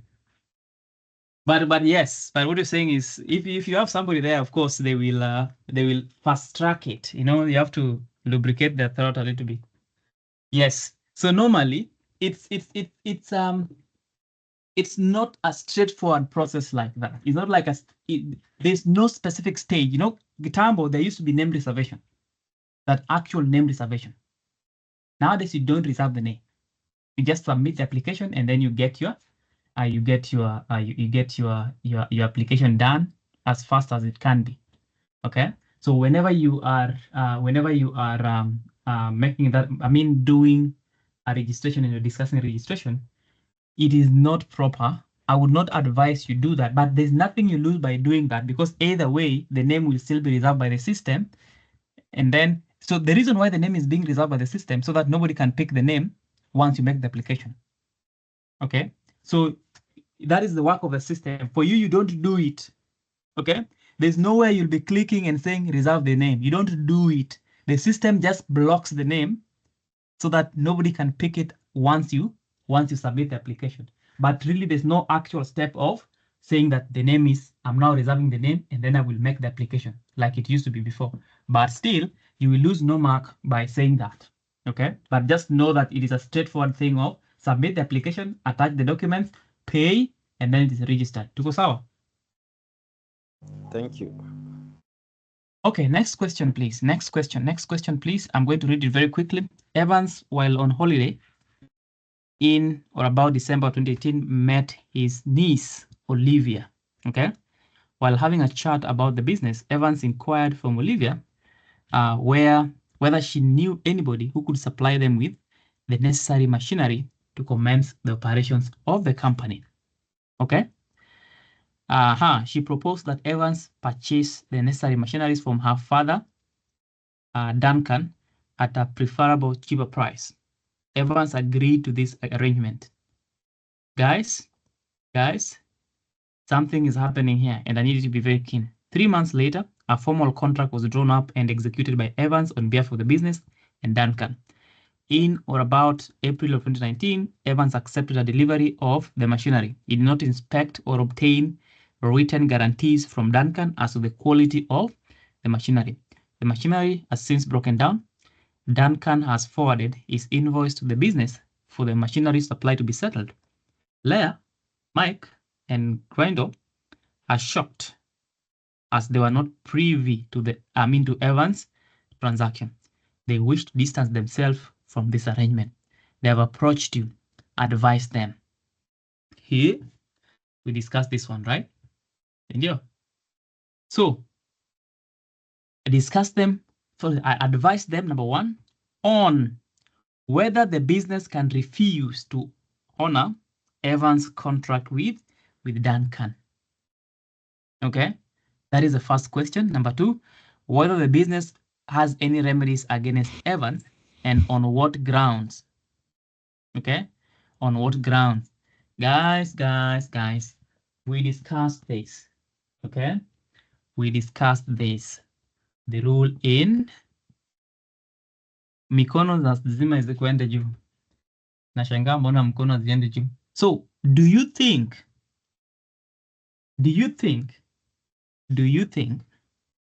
that this company can run away from Evans's contract, and why?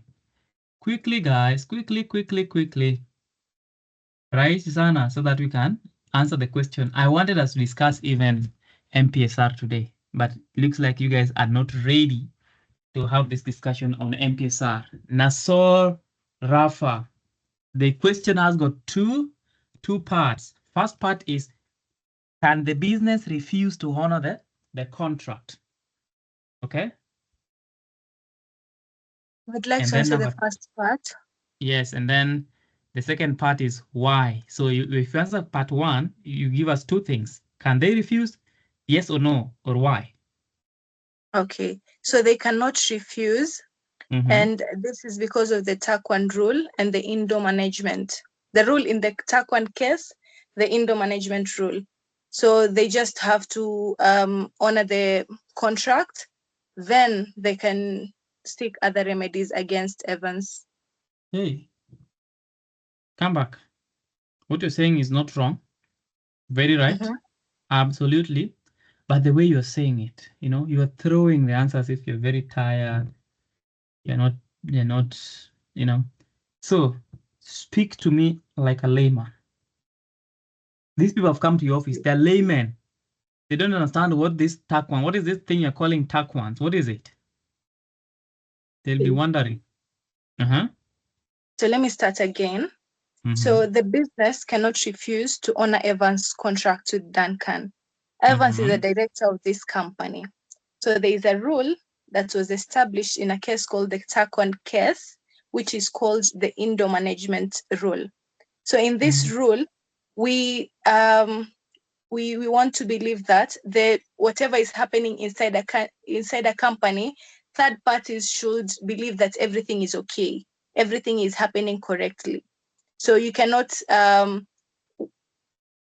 like a third party cannot be privy of what is happening inside a company and get to decide whether or not to deal with it. Provided this person is a director, then a third party should be able to deal with them and think that they're dealing with the company. Rightfully so. Okay.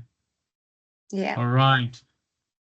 Okay. That is a good explanation. You get your 2 marks there. That is kind, but just make sure you outline certain things. The first thing you want to mention is that number one is that in this case, the business cannot refuse to honor Evans's contract with Duncan. And why? The first thing is that in this transaction, Evans being a director, remember the question, go back up. Leah and Evans have agreed to be appointed as director. So by virtue of being a director, okay, Evans had the power to negotiate a contract on behalf of the company. Hence, the contract was binding. The first thing.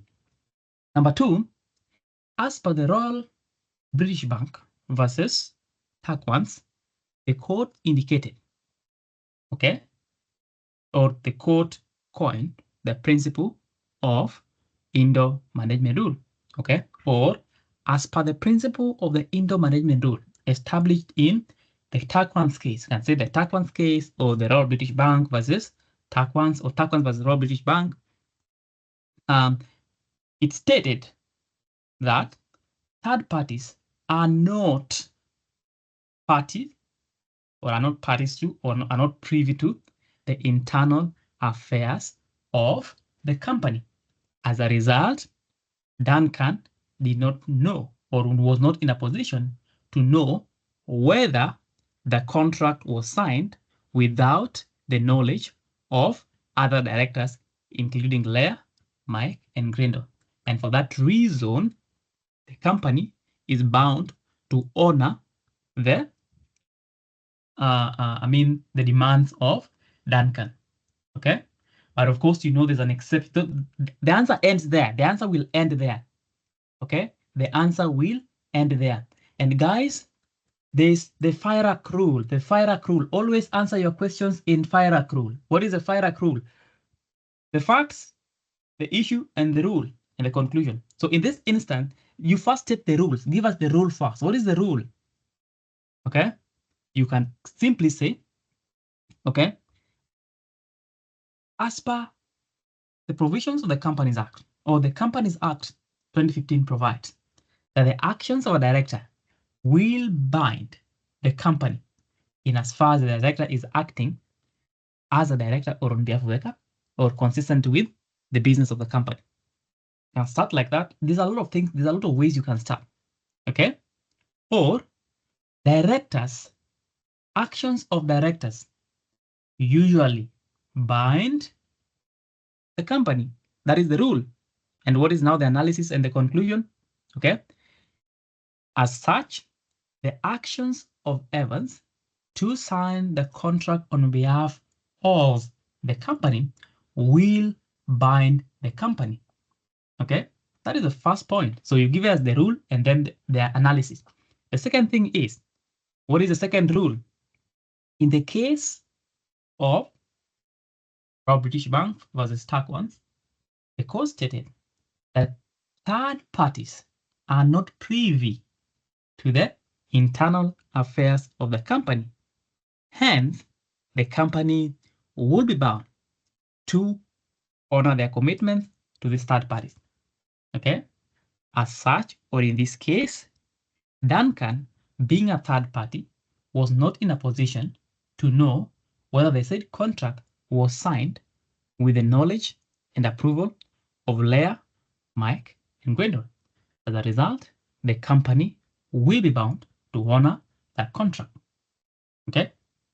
So guys, you can say it either way you want. There's no single word or there's no single formula of saying exactly what I've said. You can start down and go up, start up, go down, so long as you're saying the same thing. The same thing is, yes, the company cannot refuse, and those are the reasons. Number one, Evans is a director, hence is able to bind the business. Number two, indoor management rule. Third parties are not aware of internal affairs of the company. Are you together? And therefore, the company will be bound to pay the third party. Are you together? Certain instances, there is an exception to the rule. The exception to the rule is the doctrine of constructive notice. So in this case, the company can pull out the question of constructive notice to tell Duncan, no, you Duncan, you knew that this person Evans did not have the power to do that, yet you proceeded to contract with him. But that is not in the question. But in the instance where the third party knew, then the company will rely on the doctrine of constructive notice. The doctrine of constructive notice is an exception to the rule of TAC ones. Tumeelewana hapo? That is the first question. Yes. Maura. I want to ask for your indulgence. Well, you've given us the correct answer to that question, but before then, when I was reading it, I wanted to ask, ideally, or in practice, how I see doing is when a company is getting into a contract, they always sign under seal and are witnessed by, if it is a company with multiple directors, by two directors or a director and secretary. So in this case, I'm saying it's just one director who got into it. Isn't it knowledge that the two directors are the ones who should sign a document? So in this case, it was just one. Which knowledge? Who said that knowledge? Who said the knowledge? What if the company has one director? Because companies can have one director. That's what I said. In case it's not a sole directorship and it has multiple directors. Wait. Your question is, isn't it a general knowledge that a document should be signed by two directors? Says who?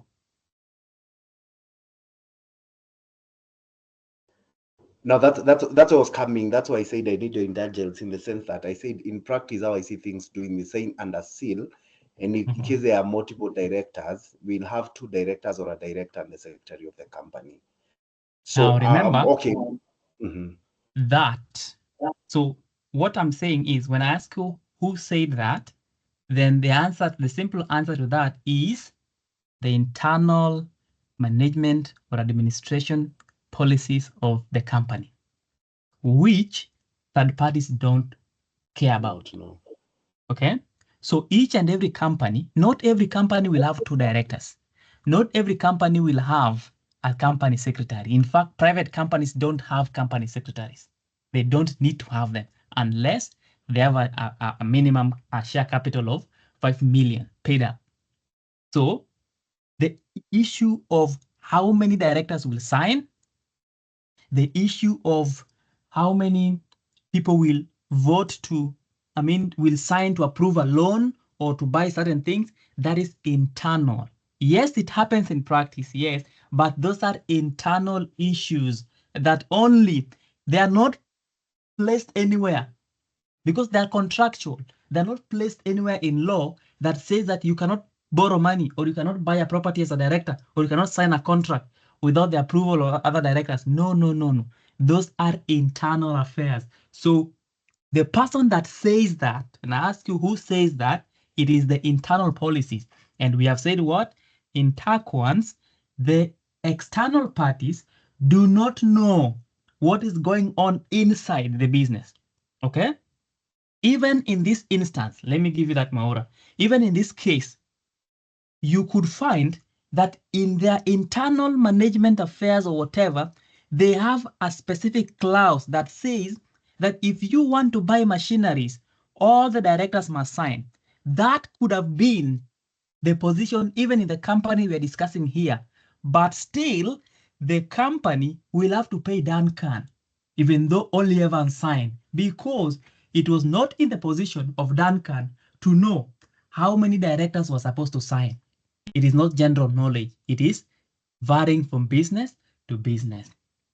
However, the only time that the business can refuse to pay Duncan is if they pull out some evidence showing that, look here, Duncan, you knew very well that in our company, you needed to have at least 2 directors signing, but this one was signed by Duncan, but that is not here. That is constructive notice. Okay? So constructive notice is whereby the third party knew that this director was not supposed to be the only one signing. So you can know in different ways. Maybe previous dealings, there's a notice in the Gazette or whatever, but that is not in this case. So the rule that will reign here is the indoor management rule, the rule in TAC1s. It has an exception of constructive notice, which does not apply here because Duncan did not know. Maura James, tuko ngangari, tuko shwari, tuko sawa. Thank you for thank you for that. Perfecto. So, guys, these are things we discussed. We discussed this. Let's see. Let us go to the next question.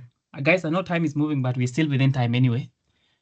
The second advice they need, whether the business has any remedy against Evans and on what ground. Perfect. These are things we discussed verbatim. Guys, this is a director. Guys, you need to understand first that Evans is a director. When the examiner gives you names in a question, go back to the main question and ask, who is this Evans? Is he a gateman? Is he a shareholder? Is he a secretary? Or is he a director? So in this question, is a director. So do you think the business has any remedy against this director? That is our discussion in the last class, if you remember. And on what ground? The sections are sections 36, not 36, sections 39, actually 42 to 46. 42, 46. 146, 142 and 146. 2, 146. Sioni mikono bwana. Niko inchi gani hii? Guys, these are very easy questions in company law, my friend. These are very easy questions. Ala.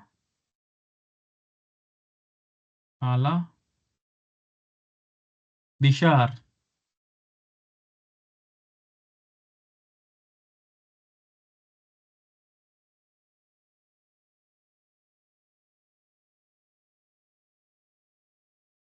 Bishar, we can't hear you. I don't know what device you're using to join my class that can't connect with my versatile gadget. We can't hear what you're saying, my friend. Itabidi umeuza ile shamba yako. Ile shamba yako itabidi imeuzwa saa hii. Ununue simu bwana. Or some serious gadget. Somebody to help Bishar. We can't hear Bishar. Miss Elizabeth Njeri. Sorry. Proceed. I can have a try. We can say yes. Yes. They have remedies against. They can get remedies against Stevens. Under the breach of duties of directors. First, what remedies do they have? Give us the remedy. Yes, they can have remedies first. What the first remedy? The first remedy is what? They can sue Evans. They can seek breach of duties of directors. What are they suing them? What are they suing Evans for? Fine, those are the grounds, yes. For acting out of. What are they suing this person for? What is the end game? What do they want with suing? Compensation. Okay. Compensation for that the company paid to Duncan. Okay, that is fine. Okay. So they can bring a suit against Evans. Okay. Seeking damages and compensation.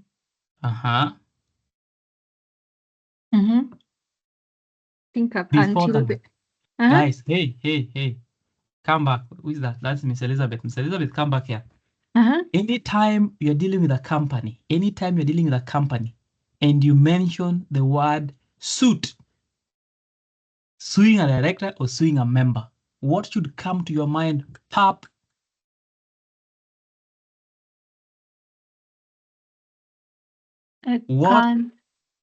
What should come to your mind?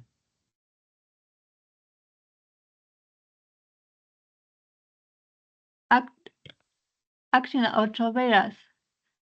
No, nothing is ultra-virus here. Nothing is ultra. But yes, we got you. Your answer is very correct, but there's something that needs to be done first before you do that. Somebody calls. No, you can't help Elizabeth. Do you know Elizabeth? Unamjua? Mbona unataka kumsaidia? Kamunyo, we shall deal with you. No, Elizabeth doesn't need help. We want somebody called Njoroge Masi. What am I talking about?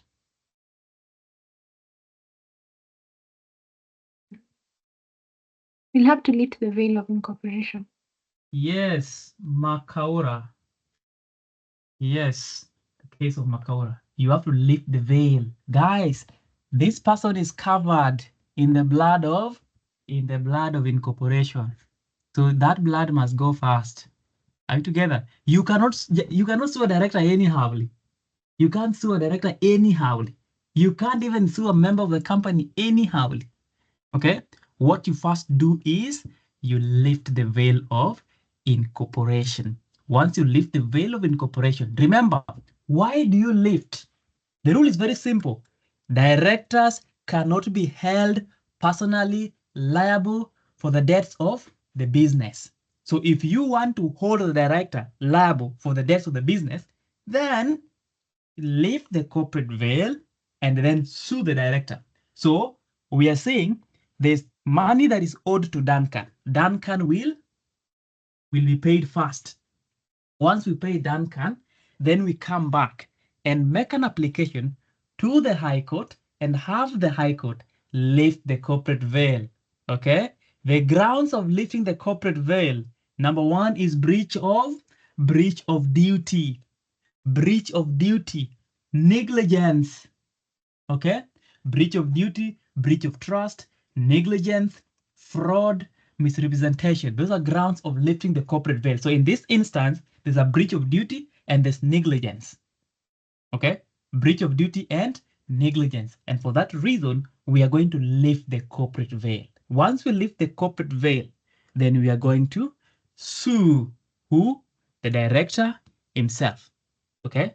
We are lifting the corporate veil in respect to Evans only, not every person's veil, just Evans's veil. And then we sue Evans for the recovery of the contract price. What is the contract price? Whatever was paid to Duncan. So that is, you lift the corporate veil and you sue Evans. And I've said, guys, corporate veil can be lifted either by the company or by a member. So even a member of, even a third party can sue the director himself, but they have to first lift the corporate veil. Okay, that is that. Okay, what else? What else do they have? What other remedy do they have? Yes, somebody called Kipsuge.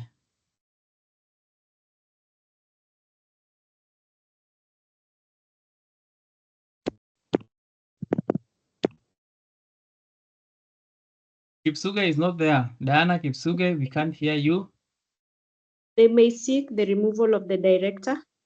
That is a perfect remedy. Anytime a director brings head, akileta kichwa hivi, you show them the door.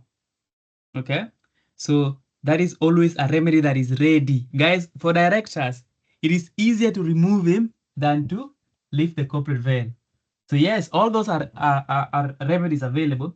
So removal is always there. Removal is the first one, the default one. We will remove you, okay, unless you decide to forgive him. So removal, that is the first remedy. And then the second remedy is to lift the corporate veil and sue for the recovery of the money that has been paid to Duncan. All right. All right. The next question. Who is this? The next question is, owing to the tensions with the other members over his transaction with Duncan, first, what duties did Duncan breach first? Because before we leave that, because some people don't know. Some people are assuming, and I don't want us to assume, what are the duties that Evans has violated here? Number one, Rosalind Maranya, number one. Duty to act independently. Duty to act independently. Yes, perfect. Duty to act independently. How did they breach that? Yes. Evans consulted the niece. Yes, Evans consulted the niece on who could supply them the machineries. He did not conduct his own due diligence and his own research in terms of who should supply the machineries. Tick up to the lake. Kabiru Joseph, what else was breached here?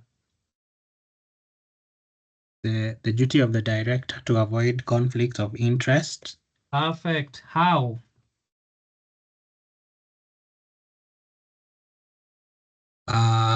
By engaging the niece, who also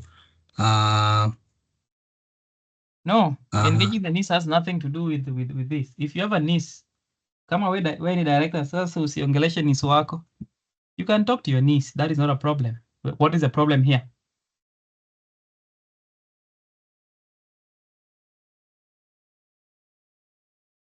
Wewe nitakutafuta with my militia. You know, I have a network of militia. Nasema tu shika yeye, taona. Jibu hiyo swali ama utalala nje leo. How? What was the issue there? What is the conflict of interest here?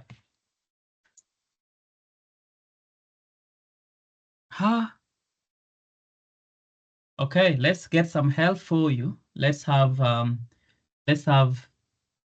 somebody called somebody called Okash Faiza Okash. Yes, and it's Pfizer. So, I think the issue of trading with family members, a director cannot trade with family members. And who is this family member? And I think it's because it was the niece, so I think it's the brother, maybe. What do you mean, brother? Maybe. What is that? What The is brother? father. Maybe. The father to the niece. Who is that? Duncan. Yes, Duncan. Just say Duncan. By trading with family member with that, Duncan is already a family member. So by trading with Duncan, you violate your duty to avoid conflict of conflict of interest. What other duty has been breached here? What else? Yes. Let's talk to Obui Victor. There's duty to act in the best interest of the company. But he failed to respect and obtain written guarantees from Duncan. Yes, that is the duty to act in the best interest of the company. Yes, that is breached. What other duty has been breached, guys? Thank you very much, Mabui Victor. Bishar, you're back. Yeah, now I've joined from my iPhone 15. That doesn't sound like an iPhone 15. It sounds like some Intel. Actually, Evans breached the fiduciary duty of the director. Owns to the members of the other directors. Yeah, long shot, but not really. Fiduciary duties are equitable duties. They are not really actual duties. Yes, they're actual duties, but normally they are owed to third parties and other parties of the transaction. So, well, you can call it that. Yes, you can interpret it like that. I'm also looking for another duty, which is a clear duty within the law. Somebody called Alingo Penina. Yes, Mwalimu, I'd say Evans breached his duty of care, diligence, and skill. Yes. Where he did not inspect the machineries when they were being delivered. The quality. Perfect. Thank you. Perfect, guys. So from this question, guys, you've seen one thing, that the examiner will not call you my dear, so-and-so. Now we are talking about duties of directors. You will never know. In fact, this entire question, you've not been told that Evans is a director. No, they will never say that. Neither will you be told duties. But you are supposed to know, guys, when somebody is a director in a company, there are things, when a question is set on someone who is a director, it is about their duties, the breach of those duties, their liabilities, and their removal. Hizo tu. Duties, breach of the duties, their liability and how that binds the company, and their removal. Removal. Anytime a director is mentioned, the question on removal is coming along the way. Now, owing to the tension between, with the other members of the business over the transaction with Duncan, Evans has decided to sell his shares to Duncan. Okay, they have since executed a share transfer agreement. Duncan now claims to be a member of the business. I love this setup. Very, very nice. Okay, Leah, Mike, and Grindle have approached your office. They wish to know the status of Duncan and whether he has any interest in the business. Advise them. Beautiful scenes, beautiful scenes. Okash. I don't know. Do you work with there's a learning company called Okash. Okash. Whenever I see those things, I just get PTSD. When I used to be in high school in campus, me and my friend, we used to take some loans on those Tala things, and we couldn't even pay. They used to call us every day, and they used to tell them, "Bana, hata sisi ya kukula hatuna." Member. I don't utupee hiyo kidogo tukule. Anyway, they send us to CRB. So I don't want to see those learning apps anyway next to me. So Faiza or Cash, I hope you're not working with those people. in no way related to those apps and whatever you mentioned. No relation at all. All right. So the question is very interesting. This person, somebody is having the microphone on. Please mute, Zima. All right. Thank you very much. Yes. Don't borrow any loan from anyone. Those are some people are not feeling well until they take a loan. They can't feel nice until they borrow something. Hata kama wako na pesa, they have to, nasikia tu vizuri lazima tu waombe loan. So please, those people will kill you. They're not good people. Yeah, run away from those apps. Okay. So the question, this person who is Duncan, Evans has decided to sell his shares to remember he's a director. He's a director, okay? He has decided to sell his shares to Duncan. Now, Duncan is now claiming that he's a member of the company. Leah, Mike, and Grindel have approached your office. They wish to know the status of Duncan, who is Duncan now, and whether he has any interest in the business. Advise them. 4 free marks. Raisi sana, guys. This is how questions are set. Somebody that has not said anything. Tianga Jennifer, you are there. First, what is the status of this person? He's not a member because because he has not signed the memorandum of association. Memorandum of association. He hasn't signed that, and the shares that he claims to own, they are allocated to him irregularly because the allocation infringed on the preemptory rights of the other 3 members. So yeah, that is a very, very beautiful answer. You will get a free class for that. That is how you get your format. Very, very simple. So what the examiner is setting is 2 things. Who is a member? Number 2, how do you become a member? Okay, and the preemptory right. And we said, guys, by the time you get to this question, most of you shall have forgotten part A. Part A was talking about the structure, which is a private limited company. In a private limited company, the transfer of shares is restricted. Restricted by what? The right of preemption. What is the right of preemption? The right of preemption simply says that anytime you want to sell your shares to someone else in a private company, you have to give the first offer to the existing members. And in that case, the person we are calling Evans must have given the first offer to sell the shares to Leah, Mike, and Grindel. And then if they all refuse, that is when you would give the offer to Duncan. So that is what you're calling the right of preemption, the preemptory right of existing shareholders like Leah, Mike, and Grindel. That is the first reason. So that allocation or the transfer of shares was irregular, and therefore this person does not become a shareholder in the business. Number 2, for you to become a member of a company, you must, number 1, have at least 1 share, which it doesn't have. Number 2, you must sign the memorandum of association, which it hasn't signed.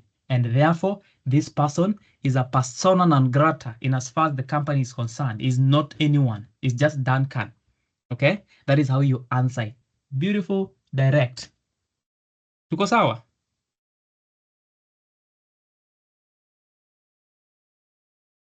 Fiti, Chonjo? Yes. All right, guys, that is how questions on company law are tested. That is how questions on company law are tested. Okay, that is how questions on company law are tested. Please, please, please do not confuse. Okay, do not confuse. They're very simple thing. There's this concept. Like I've always said this. The examiner will not tell you, will not call you sweet names. If you don't have someone to call you sweet names, there are people in this class. Tangu jua itoke asubuhi mpaka saa hii, hakuna mtu amemwita my love. Anaenda tu kulala tena kama vyombo, kama panga. So if you don't have someone to call you sweet names, okay, the examiner will not be that person, please. Give up. The examiner will just be giving you random facts. Okay? Those random facts, from what you can see, we've not seen anywhere where the director is saying, where the question is saying that Evans, being a director in the company, no, none of that. You've just been told Evans was on a holiday, talked to his niece, bought a machine, never inspected. From that instance, you need to know who Evans is. Run back to the question. He's a director. Okay? Guys, the moment you see a director, somebody being a director in a company, then you go back to your notes on directorship, and there are things that must click your mind at the same time. Number one, duties of directors. Number two, liability of directors. Do they bind the company? Number three, removal of directors. That is all. That is all about directors. That is all. Once you have that set, come back to the question now. Now read. Okay?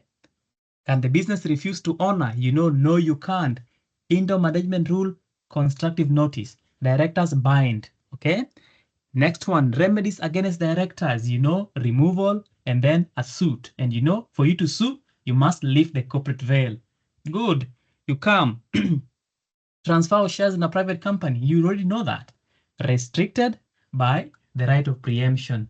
And then for you to be a member, you must buy the shares and then sign the memorandum, which has not been done. Therefore, the conclusion is this person is not known. Guys, that is how these questions are set. These questions are not set directly. They're just the normal things that we have discussed, but you have to integrate them in your thinking always, all the time, so that when you see something, it reminds you of something. Okay? When you see something, it reminds you of something. The same way that thing that you have in your house, that when you see, you start crying, it reminds you of certain things. Yes, the same way when you see certain things in a question, they're supposed to remind you, like you see the word director, liability, duties, removal. Mimi kama mtumishi wa Mungu, hayo ndio maneno ya leo. Question, maswali. Tianga, Jennifer. My question is on lifting the veil. I hope si ya kusalamiwa. Now, when you're lifting the veil and you're suing the director, is that done in one application or there are two separate applications? No. Suing the director is a plaint. Lifting is a notice of motion. Okay? So you first lift. Once you lift, because lifting is an entire suit, because you lift and then the director you have to hearing, the director will complain, no, you can't lift, you don't have grounds to lift, and then the court will make a determination that it is now lifted. Once it is lifted, the director is now a naked man. Okay? No anything, no protection, and therefore you can go and sue him at any time. Bring a suit, a plaint, and seek compensation for breach of the duties there. Okay? Okay. Yeah, okay, thank you. Sawa, thank you. All right. So the main thing in the room is the veil. Once the veil is lifted, nothing that I can do. So you will be free and no protection either way. The veil has been taken away from him. So you just sue him at any time you want. Okay? All right. So that is that. Somebody called Kamunyu Ndongi. Yes. So so the after lifting, after lifting the veil, so the suit, the parties are maybe the name of the company is GMEL versus Evans. Is that going to be the case? The company versus the director. Okay, noted. Thanks. Yes. So Evans is the defendant here, and then the company will sue in its own name. Okay. Evelyn.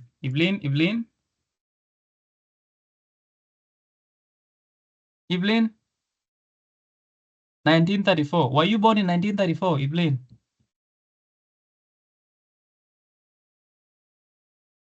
Because I'm seeing you are having your name as Evelyn 1934. And I'm guessing that is your password somewhere. That is how people get conned. and people get hacked. So if your name is Evelyn and you have 1934, najua your M-Pesa PIN. Okay, so change that. We can't hear you and you are muted, so I don't know. Your hand is up, but you're not saying anything. You're muted. Evelyn 1934. I don't know what that is. 1934 is too old, right? I mean, except for me, I was born very early, but 1934 is a little bit. Okay, Maranya, Rosalind. Jacktone, I wanted to ask a question, but about a notice, and we've covered that. Notice of what?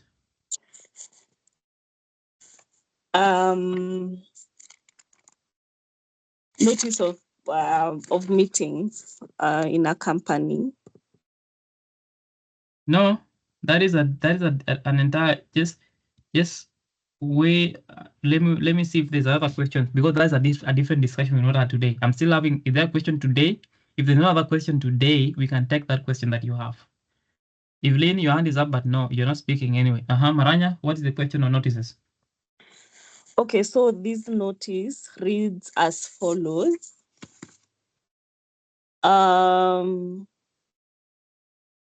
David proceeds to call an annual general meeting in court. Is that an exam question? Is that an exam question?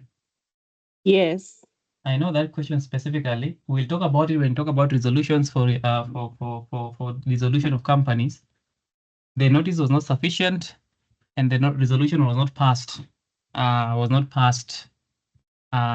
With the right quorum. I mean, the threshold. It's supposed to be a special resolution, but it wasn't. The threshold wasn't met in that question. So I know exactly what that question is about. We will discuss if it is lined up for a question on resolution. Did you do the assignment on resolutions? Let's start there with you. Maranya, Rosalie. Special, yes. You did the assignment? Yes, for the special resolutions. Perfect. Then we shall meet you when we get to probably in the next class. So save that question and send it to me, but I know it. Okay. Yes, we shall discuss it when we get to resolutions. Also, it deals with the dissolution of companies, which we shall do, though. All right, thank you very much, everybody, for joining the class. I will stop sharing. That is a glimpse of what happens in exam questions on what we discussed, so that you don't get confused. Everything else is proper. Nothing to be confused about. We shall resume tomorrow for conveyancing, and we shall be discussing very nice things. For today, you get some rest, and the recording will be stopped at that moment. It will be shared in the. It will be shared